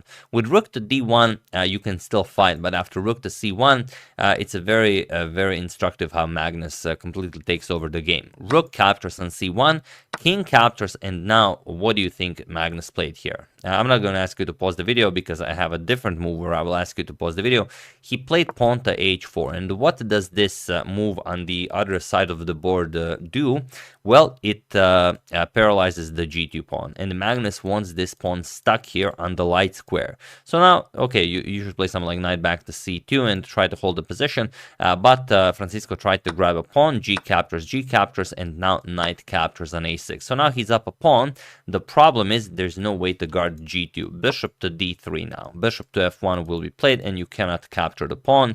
That's why this h4 move was so strong. Knight back to b4. Now he also wants to play a4, create a pass pawn on the queen side, and advance his own pawn to victory. The problem is Magnus will have two passed pawns, the d pawn and the h pawn. So bishop back to f1, king to d2, and bishop captures on g2. We have king to e2 defending the f3 pawn, but now feel free to pause the video and try to find the only move that wins the game for Magnus while I give you a couple of seconds.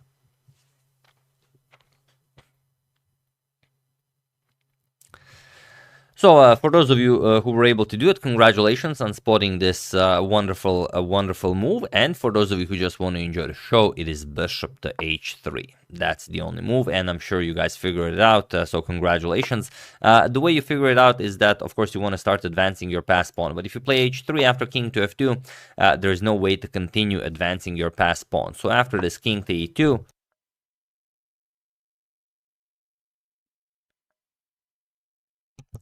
sorry about that. After this king to e2, bishop to h3, and that's pretty much it. a4 was played, bishop to f5, and now a captures on b5, grabbing the pawn, but now d3 check. Of course, you cannot trade because captures, and then the king is too far away to stop the passed h pawn. So king to e3 was played, we have h3, and now knight captures on d3. Bishop captures, and he was in this position on move 41 that Magnus Carlsen, not Magnus Carlsen, that Francisco Vallejo Pons resigned the game, as there is nothing more to be done here. For those of you who enjoyed when I finish the games, the reason is after you play anything, the pawns will just quickly come off the board. After the king attacks the pawn, the bishop will defend it, and now the black king will simply pick up this pawn, then pick up this pawn, and that's pretty much it. You can we can fast forward to that. At some point, the white king will be forced into the corner. You will waste a move with something like bishop to g4, and after king to g1, h2 check, king h1, and bishop to f3 will be checkmate. So there you have it. Of course, both of them knew this, and he resigned here, and a very nice victory for Magnus Carlsen. So you see, you can't just play anything, even though the moves are fine by the engine. It's just not very.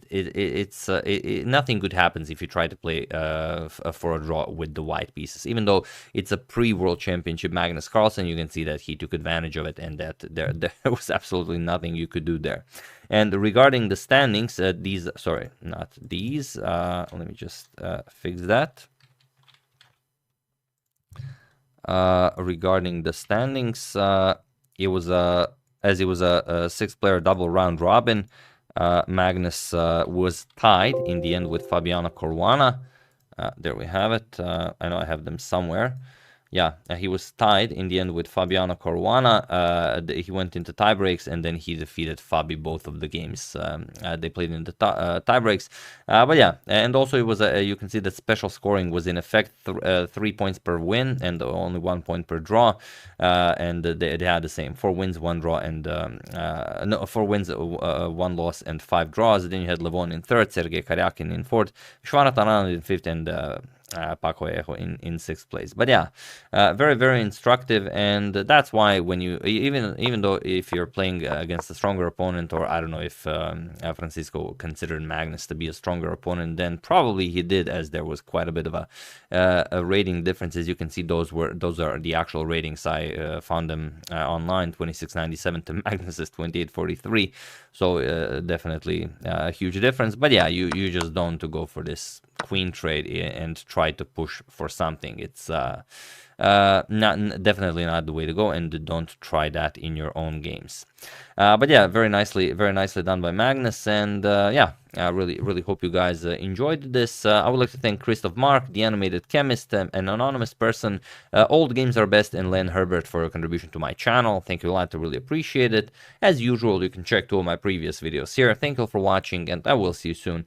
Starting tomorrow, the World Cup will take place, so if you guys have any favorite games, do you use hashtag suggestion, and I will definitely go over them. So thank you all, I will see you soon, and have an excellent rest of your day. Hello everyone, and welcome to a very interesting game between Anatoly Karpov and Boris Spassky. It was played in 1982, it was the FIDE World Cup, the finals, and these are the tie breaks. The first game between Karpov and Spassky ended in a draw. This is game number 2, where Karpov has the white pieces, and it's as it is a tiebreak, it is a 15 minutes each game with no increment, so it can last only half an hour. Now, before we check out this very interesting game, we do have a nice photo challenge, so best of luck to everyone. Who is the gentleman in the photo here? There you have it, and you get extra points if you can name both of the cats. Okay, if you can name only one cat, that's, I guess, also a point, but it would be better if you could name both cats. So, that being said, let's check out this game and what had Spassky all worked up after the game. So Karpov opens with e4. We have d6, the Pirc defense. d4, g6, knight to c3, and bishop to g7. Knight to f3, knight to d7 by Spassky, and now bishop to e2. Spassky goes e6, we have castles, and knight to e7 now. Bishop to g5 by Karpov, and here Spassky goes for h6. h6, a very interesting move because it questions Karpov's bishop and g5, forcing it back, but also Karpov plays bishop to e3, creates a nice target for Karpov later. For example, if Spassky castles kingside, then queen to d2 will create a very nice target on h6. So here Spassky plays another very interesting move. He goes b6. So already creating some targets on the king side. Now he says that you know, he has plenty of time, and he can take a moment to fianchetto the light square bishop as well. And here Karpov took a lot of time. It's a 15-minute game, so also in game number 1 he spent like 8 minutes on one move, and here also he spent some 4 minutes, I believe. I will put there is a video footage of this entire event on YouTube, so I will put a link in the description below so you can watch the whole thing. So okay, bishop to b7 prepared by Spassky, and now Karpov goes a4, preparing to push a5 and create weaknesses on the queen side. a5 by Spassky, he doesn't allow it. Queen to d2. Now, if Spassky would castle, then h6 would definitely be a problem. Bishop to b7, and now Karpov goes knight to e1. Knight to e1, he wants to push f3 to really solidify the e4 pawn, and then later in the future, knight to d3 to f4 will be an idea. Spassky goes f5, immediately piling up on that e4 pawn, and after some consideration, Karpov did play f3, although even here he took some minute and a half, although the commentators were very confused why Karpov was spending so much time on this f3 move. Knight to f6, we have bishop to b5 check, asking Spassky what does he want to do here. Does he want to push c6, and then Karpov will simply push the bishop back, but then Spassky will no longer, if for example c6 is played here, you will have to move the bishop, and then it's not all that likely that you will castle queen side. So, you know, you push the pawns on the king side, you push the pawns on the queen side, your king will pretty much have to stay in the center, or maybe even king f7 will be an idea. But okay, bishop to b5 with check, bishop to c6. Now Spassky offers an exchange of bishops. Bishop captures, this comes with check, knight captures, and now d5. E captures on d5, knight captures on d5, and here we have knight to e7 by Spassky. Capturing on d5 was also an idea. For example, knight captures, e captures, and now knight to e5. But then c3 is coming, and white will have a very pleasant game here. So instead, after knight captures on d5, knight to e7 was an attempt, and here Karpov has plenty of good plans. He could play knight captures here, and after bishop captures, either capture on h6 immediately, but this will allow capturing the pawn on b2, or he could play something like c3, but then black could simply push queen d7, castles queenside, bring the other rook over to the king side, and then black would even offer the pawn here just to open up the h-file. Another idea after this knight to e7 move by Spassky is knight captures on e7. And then after queen captures, e captures on f5, g captures on f5, and then bringing the knight over to d3, where knight will be able to come to f4, rook can come to e1, knight here will be an idea. Although this would all be fine for white, Karpov has a different idea. So after knight e7, he simply plays c4, and if Spassky wants to release the tension, then Karpov will simply increase his presence in the center of the board, and if either of the pawns capture on d5, then he will control c6 and e6, and Karpov would enjoy this very much. So king to f7 by Spassky. Also possible with something like knight captures here, but then like we said, e captures on d5, knight goes here with preparation of knight e5, but then Karpov's knight can go something like knight c2, knight d4, and then go all the way to c6 or e6. Probably after knight c2 to d4, Spassky will have to give up the dark square bishop, as you don't want to allow this knight to come to e6. So instead of all of this, king to f7 was played by Spassky, and now finally Karpov moves the knight from e1, knight to d3, preparing to go to f4. We have queen to d7, and here Karpov could play knight captures on e7. It's a very interesting line. King captures on e7, or queen captures and then pawn captures here, and rook e1 will be a very nice attack for white. King captures and then e5.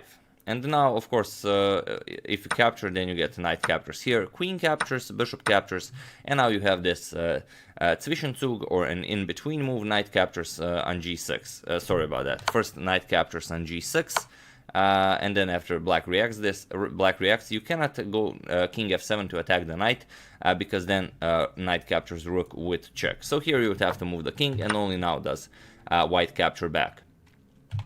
Rook d8, you move the bishop, bishop f4, and white would enjoy his extra pawn. So Karpov did not go for this, rather he played knight captures on f6. He has his plan and he keeps to it. We have bishop captures, and here comes bishop captures on h6, simply grabbing a pawn. Here was a very nice moment where probably a player like Mikhail Tal would go for something like e5, which would create a very nice attack for white. For example, if you push e5, of course you don't want to allow d captures, because now knight captures here, checks the king, forks the queen. If you don't want to lose the queen, you have to capture the knight, but then you're losing the queen either way. So after this e5 move, you would have to play bishop here, and then rook f2 e1 is coming, and white will enjoy again a very nice attack. But Karpov doesn't want anything to do with this. Instead, he simply grabs the h-pawn. Which seems kind of dangerous, because you're opening the h-file here. Spassky already has a rook on h6, but Karpov says that this is completely fine. Knight to c6 by Spassky, rook a to e1, and here we have rook a to e8. We have bishop to g5, and here bishop to d4 check is played. You could play something like king to h1. There are no tricks here. For example, even if you play king to h1, moves like rook captures don't really work. You can simply capture, and if the other rook comes here, king to g3 will escape nicely, and there are no good ways for black to actually continue this attack, although it seems very scary. The bishop is guarding f2 and g1, the rook is controlling the entire h-file, but there is no good way to continue this attack. after we try to open some files, lines, then queen to f4 check is coming, and then white is on the attack. So after this bishop to d4 check, even though you could move the king, it's a rapid game. You don't want to allow moves like rook captures on h2 when the FIDE World Cup title is on the line. So bishop to e3, Karpov offers to trade bishops, and now queen to e6 by Spassky after giving the position some consideration. Bishop captures, knight captures, and now knight to f4. Finally, the knight comes into f4, inviting Spassky to capture on c4, but then it will be very hard to defend the knight on d4. But again, after some consideration, Spassky decides to capture it. He decides that this is all right. Karpov immediately goes rook to c1, the move that refutes Spassky's idea. We have queen captures on a4, and now comes, of course, rook captures on c7 with check. So this is the critical moment, but it doesn't really matter, because here Spassky played rook to e7, and this was the moment where the commentators were like, whoa, Spassky touched the rook, he now has to play with the rook. So he did, of course, have to play it.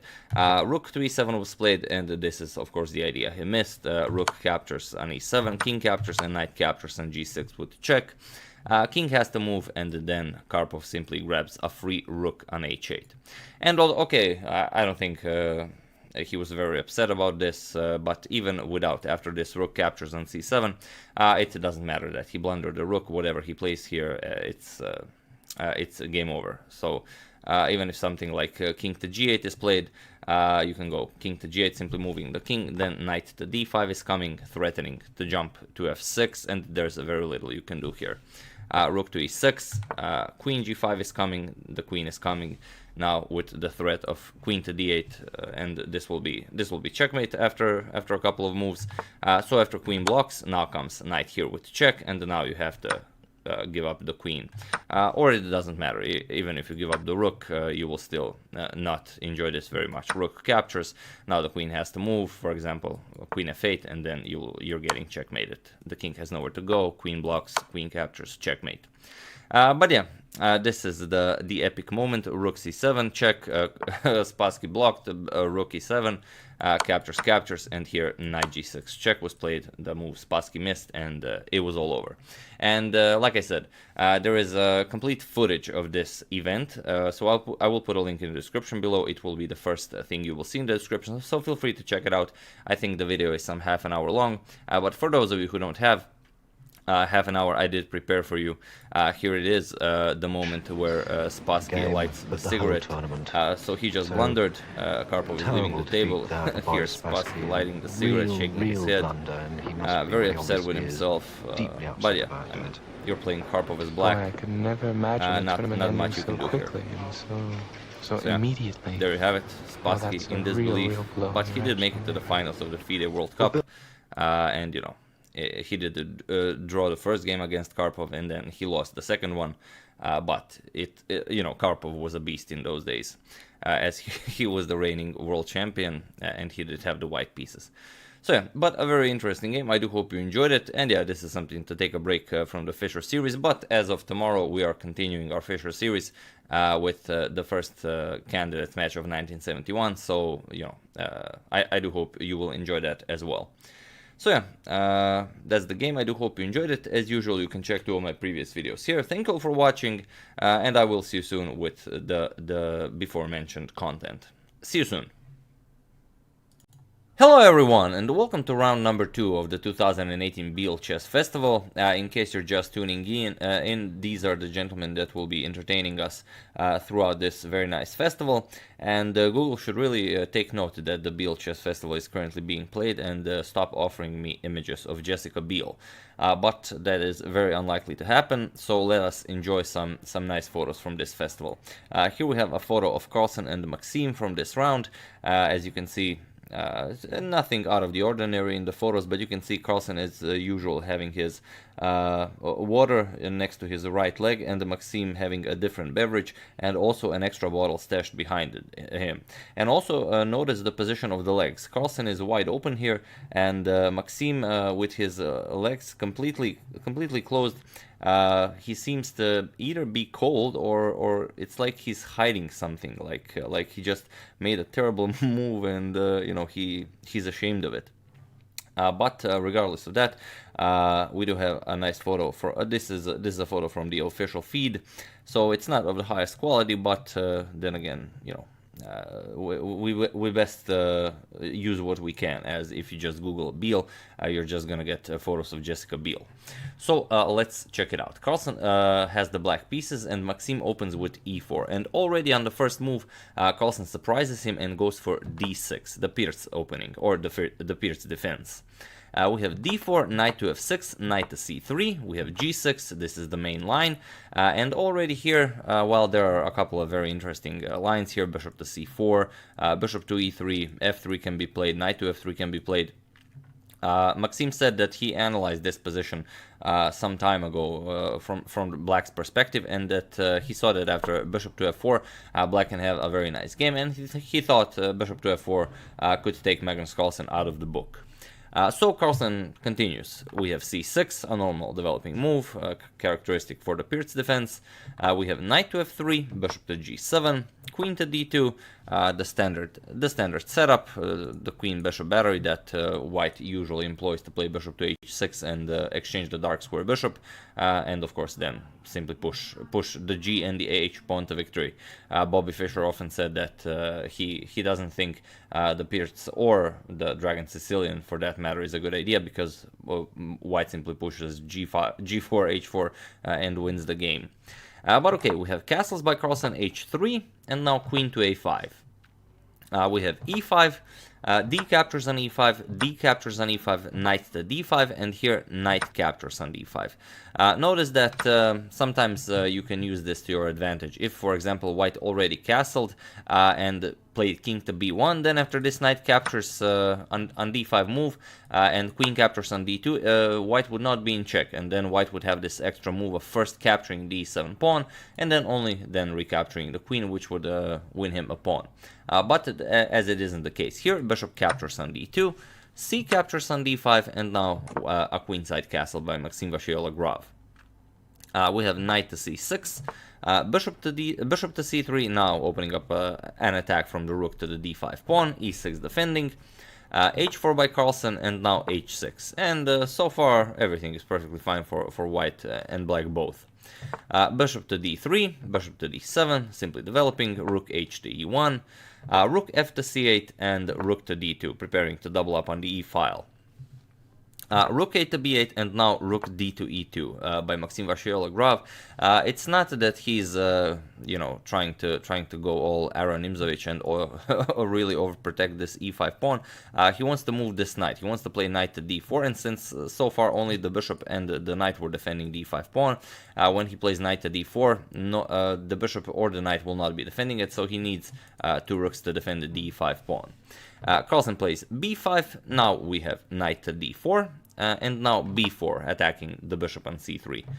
Knight captures on c6, we have bishop captures on c6, and now bishop to d4, going for the a7 pawn. Bishop to b5 first. Of course, now you can capture on a7, but you're not really gonna get anything, as rook to a8 is coming, and then white is in trouble. So first, king to d2, we have h5 now, f4, and bishop to f8. G4, h captures on g4, and now comes rook to g1. Bishop to c5, bishop captures on c5, rook captures on c5, and rook captures on g4.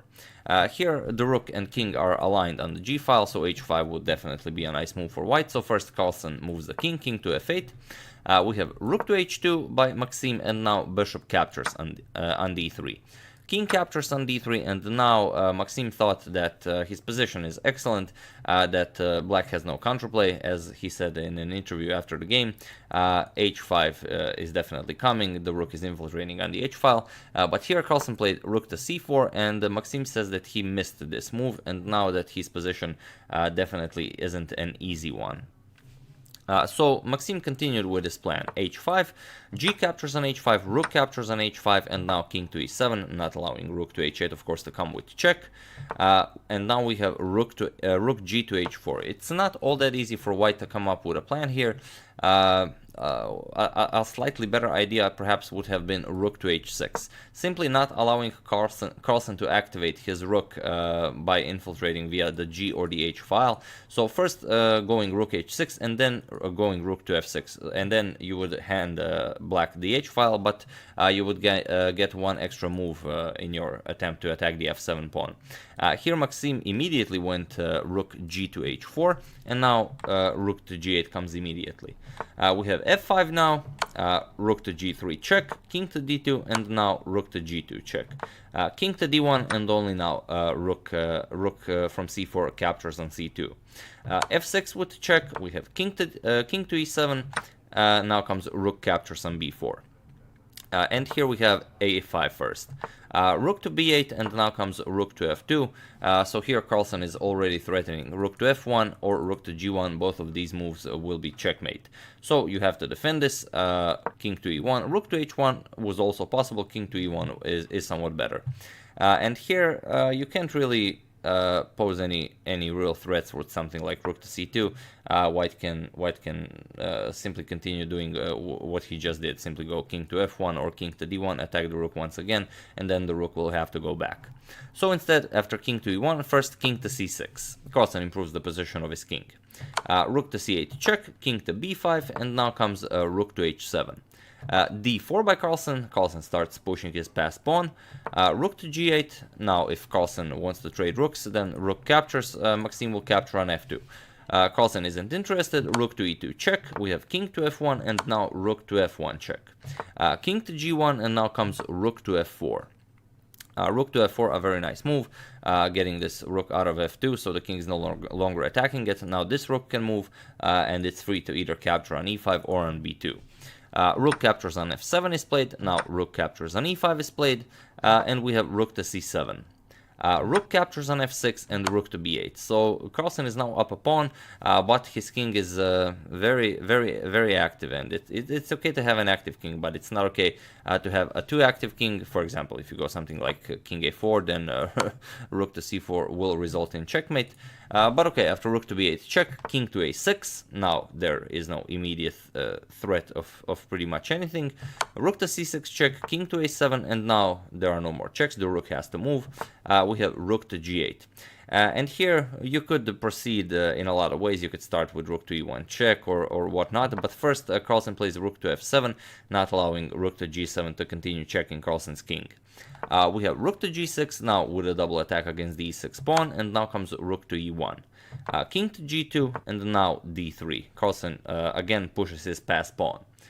Rook to D6, you have to put a rook behind the passed pawn. Rook to E2 check, King to H3, and now D2, as the rook from E2 is now guarding D2. Rook to G8, we have King to B7, and now Rook G to D8. Now, if putting one rook behind a passed pawn is good, obviously putting two rooks behind a passed pawn must be better. Here Carlsen, as his D2 pawn is now in the way of him capturing the B2 pawn, he simply promotes it. We have captures. Carlsen captures on B2, again keeping up his extra pawn. Rook to E1, now attacking Carlsen's passed E pawn. Rook to F6, defending it, and now Rook to D6, again with a double attack against the E6 pawn. Rook captures on A2 is played, and now King to G3. Of course, you can win a pawn here. Let's say D captures, Rook captures, Rook captures, but the white king is too far away, and the A pawn would simply be winning. So after Rook captures on A2, King to G3 is played. We have Rook to B2, making room for the A pawn to be pushed. Rook to E5, and now comes Rook to B3 check. King moves to G2, and now A4. Now Carlsen starts pushing his A pawn. We have Rook to A5, again Maxim puts his rook behind the passed pawn, A3 as the B3 rook is protecting it, and now comes Rook D to A6. again putting 2 rooks behind the passed pawn. Rook f to f3, and now you have to do something. It's white's move. So what do you do here? Obviously you have 2 options. You will either start checking the black king, or you will capture the e6 pawn. So let's see what happens if rook captures on e6 is played. Well, you get rook to c3, a very nice move, because now after you move the rook back, if that's what you want to do, this doesn't work, because you get rook b2 check, king has to move, and now rook to c1 will simply be checkmate. So after this rook f to c3 move, you cannot move the rook back behind a passed pawn. You have to play something like rook to e2 to avoid checkmate. Then you get rook back to c6, king to f2, and now rook to a6, and it's all over. Captures, and now the a pawn simply wins the game. Whatever you play, rook to b2 is coming, and then it's simply too strong. So okay, rook f2 f3. Maxim did not capture the pawn. He played rook to a7 check. King to c6 was played. Now comes rook 7 to a6 check, king d7, rook to a7 check, king d6, rook 7 to a6 check once again, and now king finally comes to e7. Rook to e5, now with a double attack against the e6 pawn, and although Maxim will now win the e6 pawn with check, it gives Carlsen 1 move to improve his position, and Carlsen uses it excellently. Rook f to c3, and this is a very important move. We have rook captures on e6, king to d7 now. And now you could continue checking the king, but you have only 1, and then the king will hide behind his c3 rook. So here king to f2 is played. Rook to b2 by Carlsen. This comes with check. Rook to e2 blocking, and by this point Peter Svidler's game with young Nico was already over. So Daniel King was interviewing him, and here they were discussing the position, and it was like, oh yeah, I mean, now Maxim really got improved his position. This is probably a draw, and it took them some time to really figure out that this in fact was not a draw. But if you're up to the challenge, feel free to pause the video here and try to find a winning move for Carlsen in this position. So I will give it a couple of seconds, give it as much as you'd like, because as you've just heard, it took Peter Svidler and Daniel King a while to figure this out. So there you have it. For those of you who were able to do it, congratulations, you are an amazing amazing endgame player. And for those of you who just want to enjoy the show, if you found rook to b3, then that is perfectly fine. Simply improving the position of the rooks, controlling the a3 pawn, and still controlling the spin, and then the king will be able to join the action here and then go down the board. But the move Carlsen played in the game is actually rook to h3. Rook to h3, a very nice move. Now again, you have to do something with white. What do you do here? Here, the most natural and the strongest move is king to g2. Simply attack the h3 rook. But now this is the problem. We have rook captures on e2 with check, king captures on h3, and now a2. So now the passed pawn is pushed to the second rank, and now you'll see the problem. King to g3 is played. King to c7, we have king to f3, and now Carlsen gets this very important, crucial, game-winning tempo, that is king to b7. Now, of course, white cannot capture the rook because black captures on a6, and then the passed pawn is winning. So you have to move the rook to a4, but now comes yet another very important, crucial move, rook to h2, the only move that wins the game. Because now you will have another very important tempo. Now if you move the king over here, king g3, now you get a rook to b2, and now it will take the white king 1 move longer than the black king to improve the position and be able to win this game. So after rook to h2, king to e3 was played, but now comes king to b6. We have king to d3, king to b5 was played, now attacking the rook. As you can see, the black king made it to the critical square before the white king. Rook to a8, and now king to b4. And after Carlsen played king to b4, Maxim Vachier-Lagrave simply resigned the game. There is nothing to do here. Whatever you do, you can either push the king to d4. The second rank is not available to the white king. If you push the king, then the king simply goes down, king to b3. And if you start checking the king, for example, rook to b8, which is the more obvious choice, you can simply hide king to a3, rook a8 check, king b2, rook b8 check, king c1, rook c8 check, king b1, and now when the king is on b1 after this check, the rook will block the check, and now it's all over as a1 wins the game on the next move. So yeah, after this king to b4, a brilliant game by Carlsen, and like he said in the end game, like he said in the interview after the game, it's very hard to pinpoint where exactly Maxime went wrong. In the interview after the game, Maxime said that Carlsen could have won this game much sooner, and then he showed some variations, but the engine did not agree with this. The engine pretty much agreed with everything Carlsen played in the critical positions. So yeah, two games that he didn't really outplay his opponents or anything, but there's 2 wins after 2 rounds for Magnus Carlsen. So definitely doing it again, doing the impossible and doing something he's very well known for. So that's the game. I do hope you enjoyed it. I would like to thank Benjamin Tovar and Michael Miller for a contribution to my channel. Thank you a lot. I really appreciate it. As usual, you can check 2 of my previous videos here. Thank you all for watching, and I will see you soon. Most likely with another game from this festival from round number 2, a nice Peter Svidler game, and then we're gonna check out the standings after round 2. Thank you all, and I'll see you soon. Hello everyone, I'm briefly interrupting the Capablanca saga to bring you very important news from the chess world. Now, you all remember Gukesh D. We already saw a very nice game by him on this channel. Here he faces another international master from India, Dinesh Sharma. It's from the 17th Delhi International Chess Tournament, and as of today, Gukesh D is the youngest grandmaster in the world. He missed his chance to become the youngest ever grandmaster in the world by 12 days, so the record is still held by Sergei Karyakin, but even so, being the youngest grandmaster in the world today, a huge accomplishment. So like I said, this is from round 9, the tournament is still going on. I believe round 10 is being played today, and he already faced 4 grandmasters in this tournament without a single loss. So without further ado, let's check out the game. It's really a modern masterpiece, just a beautiful game to check out, so I do hope you enjoy it. We have e4 by Gukesh, we have e6, the French defense. Someone already joked in the comments that he should get extra norms for such an accomplishment against the French defense. d4, d5, knight d2, the Tarrasch variation of the French, bishop to e7, and now e5, advancing the pawn, and c5, the usual response when white advances the e-pawn in the French.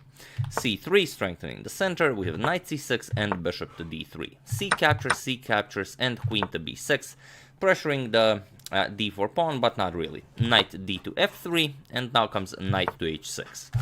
If some of you are actually wondering, you cannot capture the d4 pawn, because after captures, bishop b5 check, and black loses the queen. So that's not happening. After knight d to f3, we have knight to h6, and now comes knight e2. Gukesh also is ready to castle. And here we have a couple of moves that are familiar in this position. f5 has been played here, knight to f5 has been played here. Here f6 is played, and this is a new move that was not played in this position, but since we have e captures on f6, it's pretty much the same as if black played f5 and white captures on f6 en passant. So we have bishop captures, and here there is one game in the database where white captured on h6 and black won that game, but here Gukesh decides to keep the bishop pair. He simply castles, and he says, okay, if black castles, I might then capture on h6, mess up black's kingside, and start a kingside attack. So knight to f7, black doesn't allow this, and now you could go, as the d4 pawn now really is attacked, you could try something like bishop to e3, where black couldn't really capture on b2, perhaps it would be too dangerous, but Gukesh immediately starts with an attack. He goes knight f4 and sacrifices the d4 pawn. Knight captures on d4, and now comes knight to h5. And okay, attacking the bishop here, knight captures on f3 with check, queen captures on f3, and now comes bishop to e5. You don't want to allow knight captures here, but it's hard to decide what to do. If you go something like bishop to d4, which seems like a better choice, maybe bishop to e3 will not come with an attack on the queen.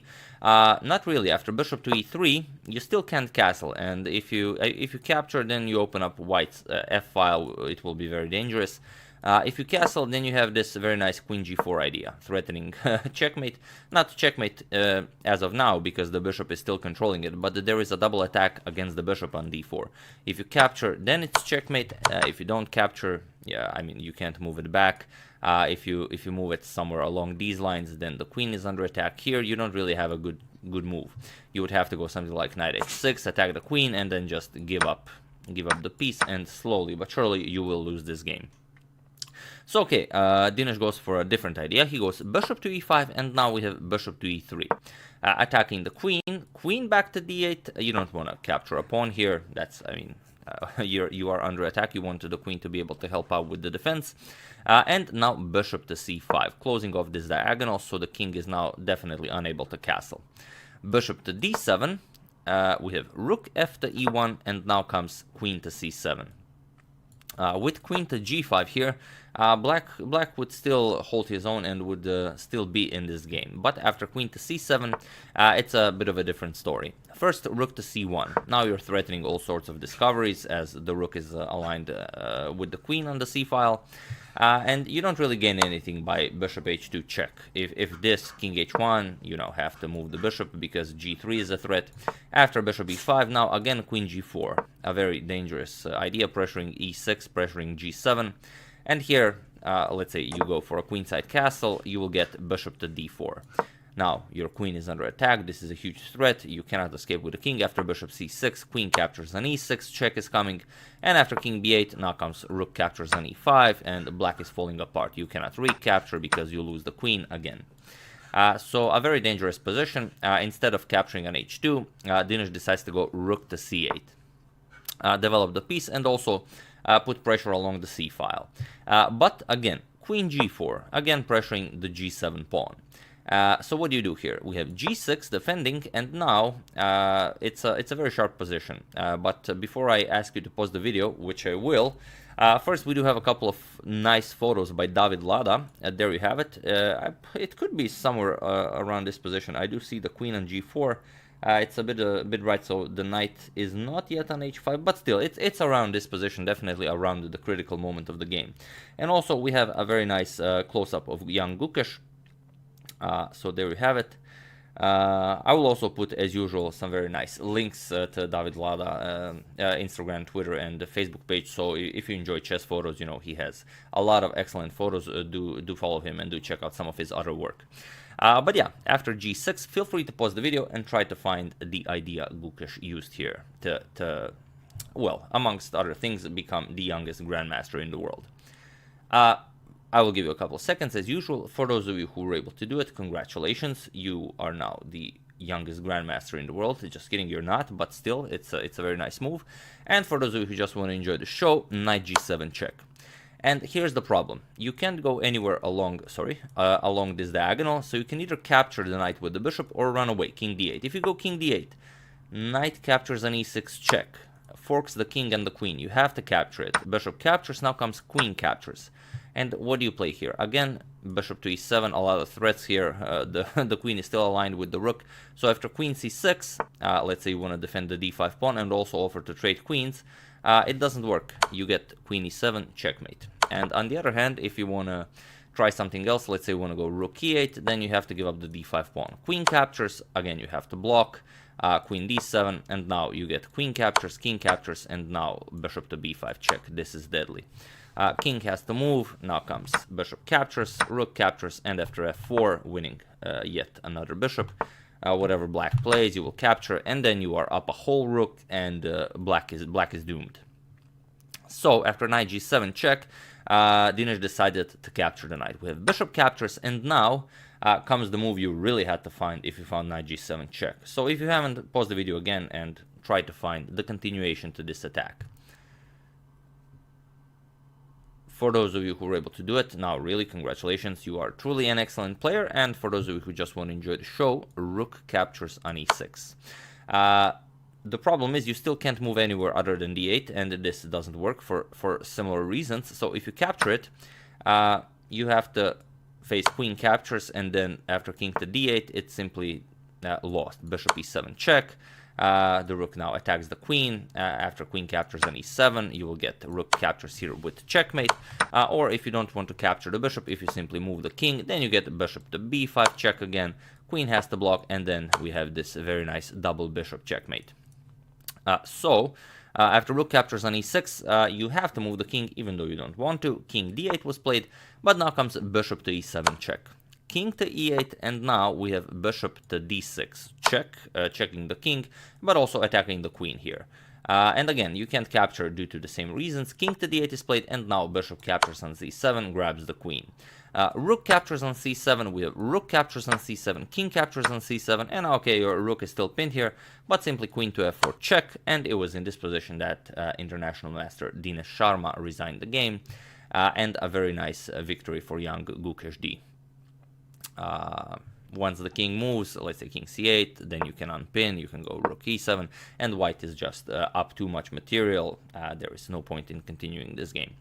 So yeah, really a wonderful game and a wonderful accomplishment for young Gukesh D, who is now, after winning his third Grandmaster norm, we already said only 12 days behind of Sergei Karyakin's record. But still, you know, Grandmasters are becoming younger and younger. There are a lot more new players, a lot more rating in the system. You know, I'm sure it will be the records will be broken more and more, and the age bar for becoming a grandmaster will go lower and lower and lower. But that's an idea, a topic for a different video, and even a huge discussion. So yeah. That's the game. I do hope you enjoyed it. I would like to thank Tyler Szczeblewski, Fred Ackerman, Luka Tabak, Prakar Maini, and Piotr Pshichina for their contribution to my channel. Thank you a lot. I really appreciate it. As usual, you can check 2 of my previous videos here. Thank you all for watching, and I will see you soon. We're going to check up on Tata Steel and also continuing the Capablanca saga, the 1911 San Sebastian tournament. Thank you all, and I will see you soon.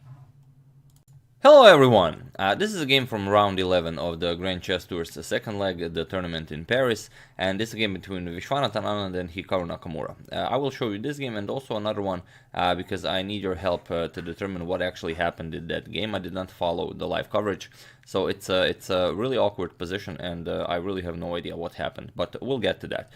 Before I show you the game, we do have a nice photo challenge for this video, and I've actually never seen this photo, so chances are some of you haven't seen it either. It's very interesting, but you should immediately recognize the player. But it's a very nice photo, so best of luck to everyone. Here it is. So who is this person on the left? So there you have it. Best of luck to everyone. Now let's check out this game. Now, like we said, it's a game from round 11. It's the Blitz section of the tournament in Paris. And Anand opens the game with e4. We have d6, the Pirc defense, d4, g6, knight to c3, bishop to g7, knight f3, knight f6, so the classical variation of the Pirc. Bishop to e2, we have castles, knight to c6, and d5 now. Nakamura goes back with the knight b8, we have rook to e1 and c6 now. h3, b6, preparing to develop the bishop via b7, bishop to f4, and the bishop to b7 now. Queen to d2, creating the standard queen-bishop setup to go with bishop to h6 at some point. Knight bd7, we have a4, maybe with ideas of preventing b5, and if this knight ever wanted to go to b5, maybe to be able to kick it with a5.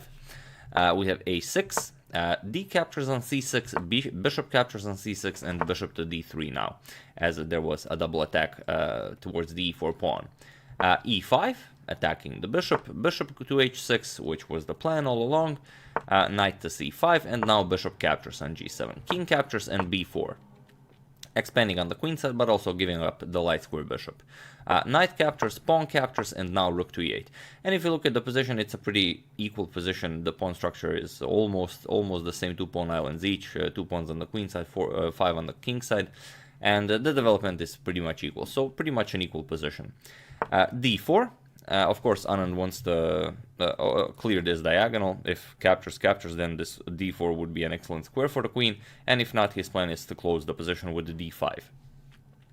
Bishop to b7, d5 now, and now rook to c8.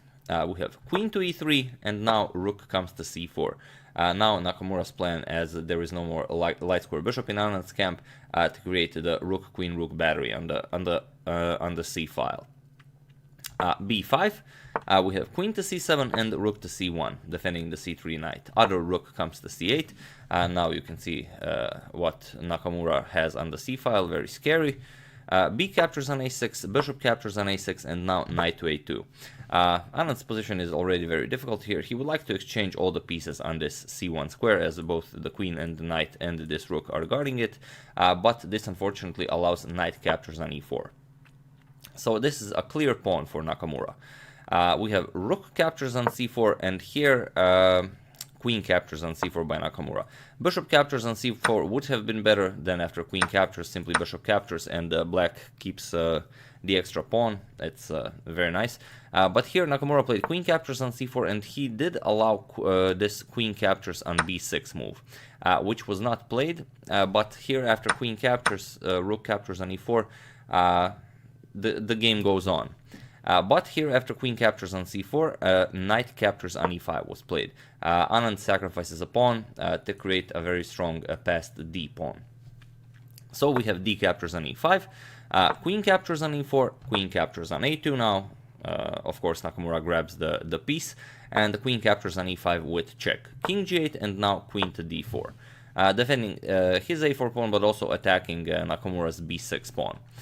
We have queen c4, offering a trade of queens. Now comes queen captures on b6. Of course, you cannot capture the pawn on d5 because the bishop will be hanging. So queen captures on a4, and now d6. So as you can see, Nakamura is still up a piece, but the passed pawn is already on d6.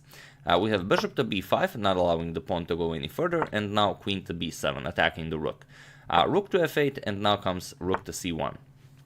So if for example the rooks could get exchanged on the board, then this d6 pawn would be very powerful, as the light square bishop could never take it, and the queen alone could never capture it. So black would constantly have to keep an eye on the pawn, never allowing it to actually reach d7. So perhaps there could be some drawing chances here. Bishop to d7, now blocking the pawn, and now queen to d5. We have queen to f4, attacking the rook on c1, but also guarding the h2 square. So then if the rook leaves the first rank, then ideas, maybe rook b8 to b1 would be deadly. Here we have rook to c7, attacking the bishop by Anand, and after bishop to e6 by Nakamura, it was in this position that Vishwanathan Anand resigned the game. Now you can see that there really isn't anything to do here. After we move the queen, let's say queen d1, then comes rook to b8, as we've discussed.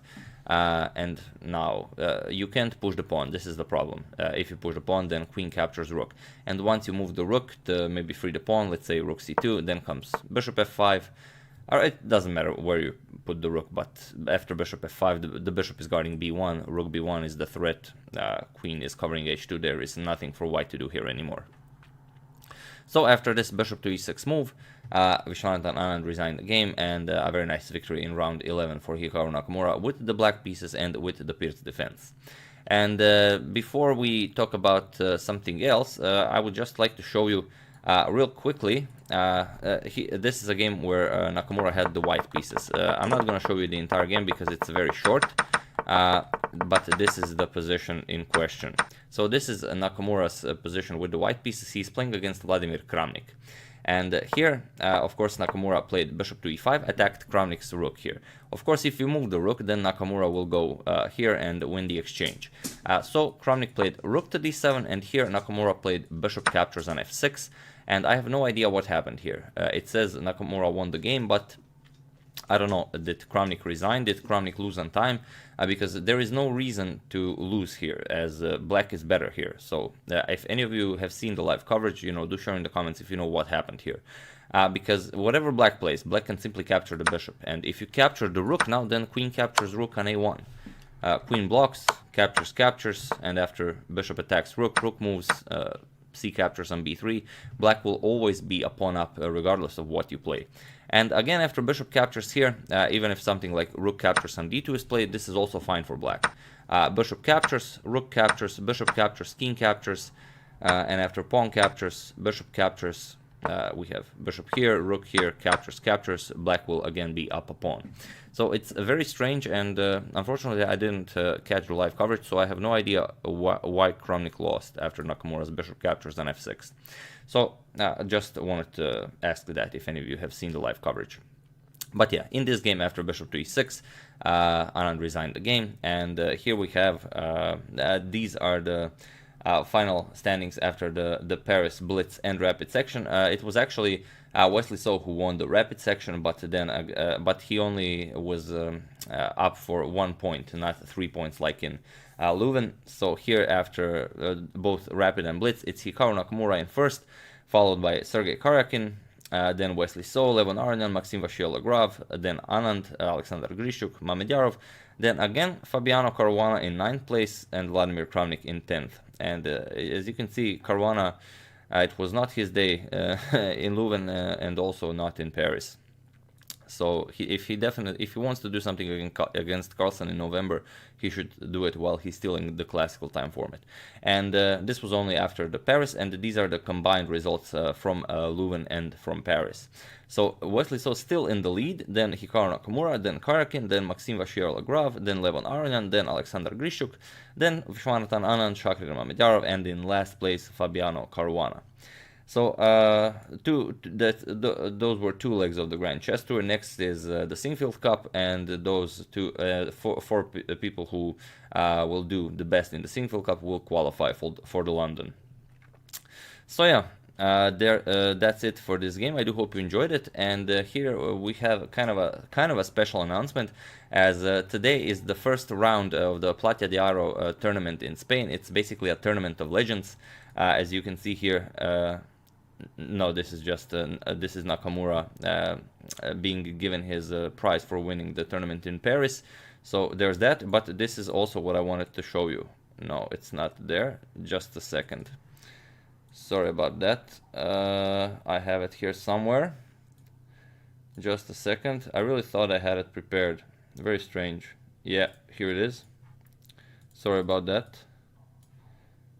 So these are the players that will be playing in the Platia de Aro tournament. That yesterday was the opening ceremony, but today is the first round. There will be a couple of rounds of Rapid and then a couple of rounds of Blitz.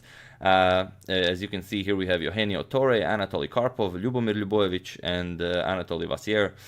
So definitely a tournament of legends, and I will do my best to cover all of the interesting games, as you know, could be very interesting. All of them were old rivals, so you know, could be quite a lovely tournament. And I'm gonna tell you a bit more about this tournament after I cover the first game from this tournament. So yeah, once again, that's the game. I do hope you enjoyed it. As usual, you can check my previous videos here. Thank you all for watching, and I will see you soon, perhaps with a game from the Tournament of Legends. And I will do a poll today, so you can vote on the next series. Thank you all, and I will see you soon. Hello everyone, and welcome to a very nice game that was played today between the World Chess Champion Magnus Carlsen and a professional soccer player Arnold Alexander Trent, who is a right-back defender for Liverpool. And although some of you say that I shouldn't say soccer, I should say football, but it's really the same thing. I don't know, my favorite video game regarding this sport was, I believe it was called ISS, International Superstar Soccer Pro Evolution, which was later renamed into PES, Pro Evolution Soccer. So, I don't know, last time I mentioned this, you were like really upset that I said soccer instead of football, but that's really not the point here. So getting back to this match, thank you everyone for trying to help me find the moves. It really took me an entire day. Finally, here, a good sir Mark Holsby tagged me on Twitter, where Eugene Kaspersky himself posted the moves of this game, as this match was organized by Kaspersky Labs. And it's very interesting, as you can see here on the photo. There you have Trent and Magnus. Trent is being aided by some sort of eye tracking software. Now, as how I understood it, as they really didn't specify anything about this. There is this software that uses cameras that track Carlsen's eye movements, and it should help Trent here to show which moves Carlsen is considering, so it would help him make his moves. Of course, he does need all the help he can get against the world champion. But after you see this game, I think that it will be exactly this that prevented him from playing normal chess, and it really It was really a weird game, to put it mildly. When you remember a couple of months back where when that obsessive learner Max Deutsch challenged Magnus Carlsen, it was, compared to this, it was actually an impressive game. And I think it's the Kaspersky Lab software to blame for Trent's play in this game. But you'll see what I mean by that. Okay, Carlsen has the white pieces, and he opens with e4. We have d6, the Pirc defense, d4, and the knight to f6. So all is well for now. Let me just... Okay. And here, Carlsen proceeds simply knight to c3, defends his e4 pawn, and now black has a whole variety of options. He can go e6, e5, h6, he can go knight b d7 to give more protection to the e5 square, but for some reason bishop to d7 was played here. Now, I don't think this is a move anyone who plays chess would make, as it's really a weird move to make. So I think that, if anything, that software that was supposed to help Trent was actually responsible for a move like this. But okay, it's not the end of the world. Carlsen simply pushes the pawn to e5. We have e5, and now not capturing, but rather going back with the knight to g8. And while knight back is often a very strong move, here it's not a bad move, because even if you capture in the center, you would still have to move the knight back. Carlsen pushes f4, and here we have bishop to e6, another weird move. With e6, or perhaps even knight to h6, as f4 has been played, no bishop captures knight can be played, it would actually be a decent move controlling f5 and g4. But okay, we have bishop to e6, again playing twice with the same piece. So not really something you want to do. Carlsen simply continues developing. We have knight to f3, g6, and now d5, forcing the bishop to move even further back. And here we have yet another weird move. Here, instead of something like bishop to d7 or bishop to f5, we actually have b6. So I don't know what this software was telling Trent, but it wasn't telling him to move the bishop, as the bishop is being attacked on e6. So okay, Carlsen captures the bishop, d captures on e6, we have f captures on e6, and now comes knight to g5. Simply with idea of capturing on e6, and also after the move that was played in the game, it wins the rook by force. Trent played d captures on e5. We have queen captures, king captures, and now of course knight to f7 check, forking the king and the rook. We have king to d7, knight captures rook, we have bishop to g7 attacking Carlsen's knight, and the knight goes back to f7. Here king goes back to c8, perhaps looking for some sanctuary on b7, and Carlsen goes bishop to c4, a nice developing move, also eyeing that pawn on e6. So here, king back to d7. So first king to c8, now king back to d7, of course, as this pawn was under attack and there was no other way to defend it.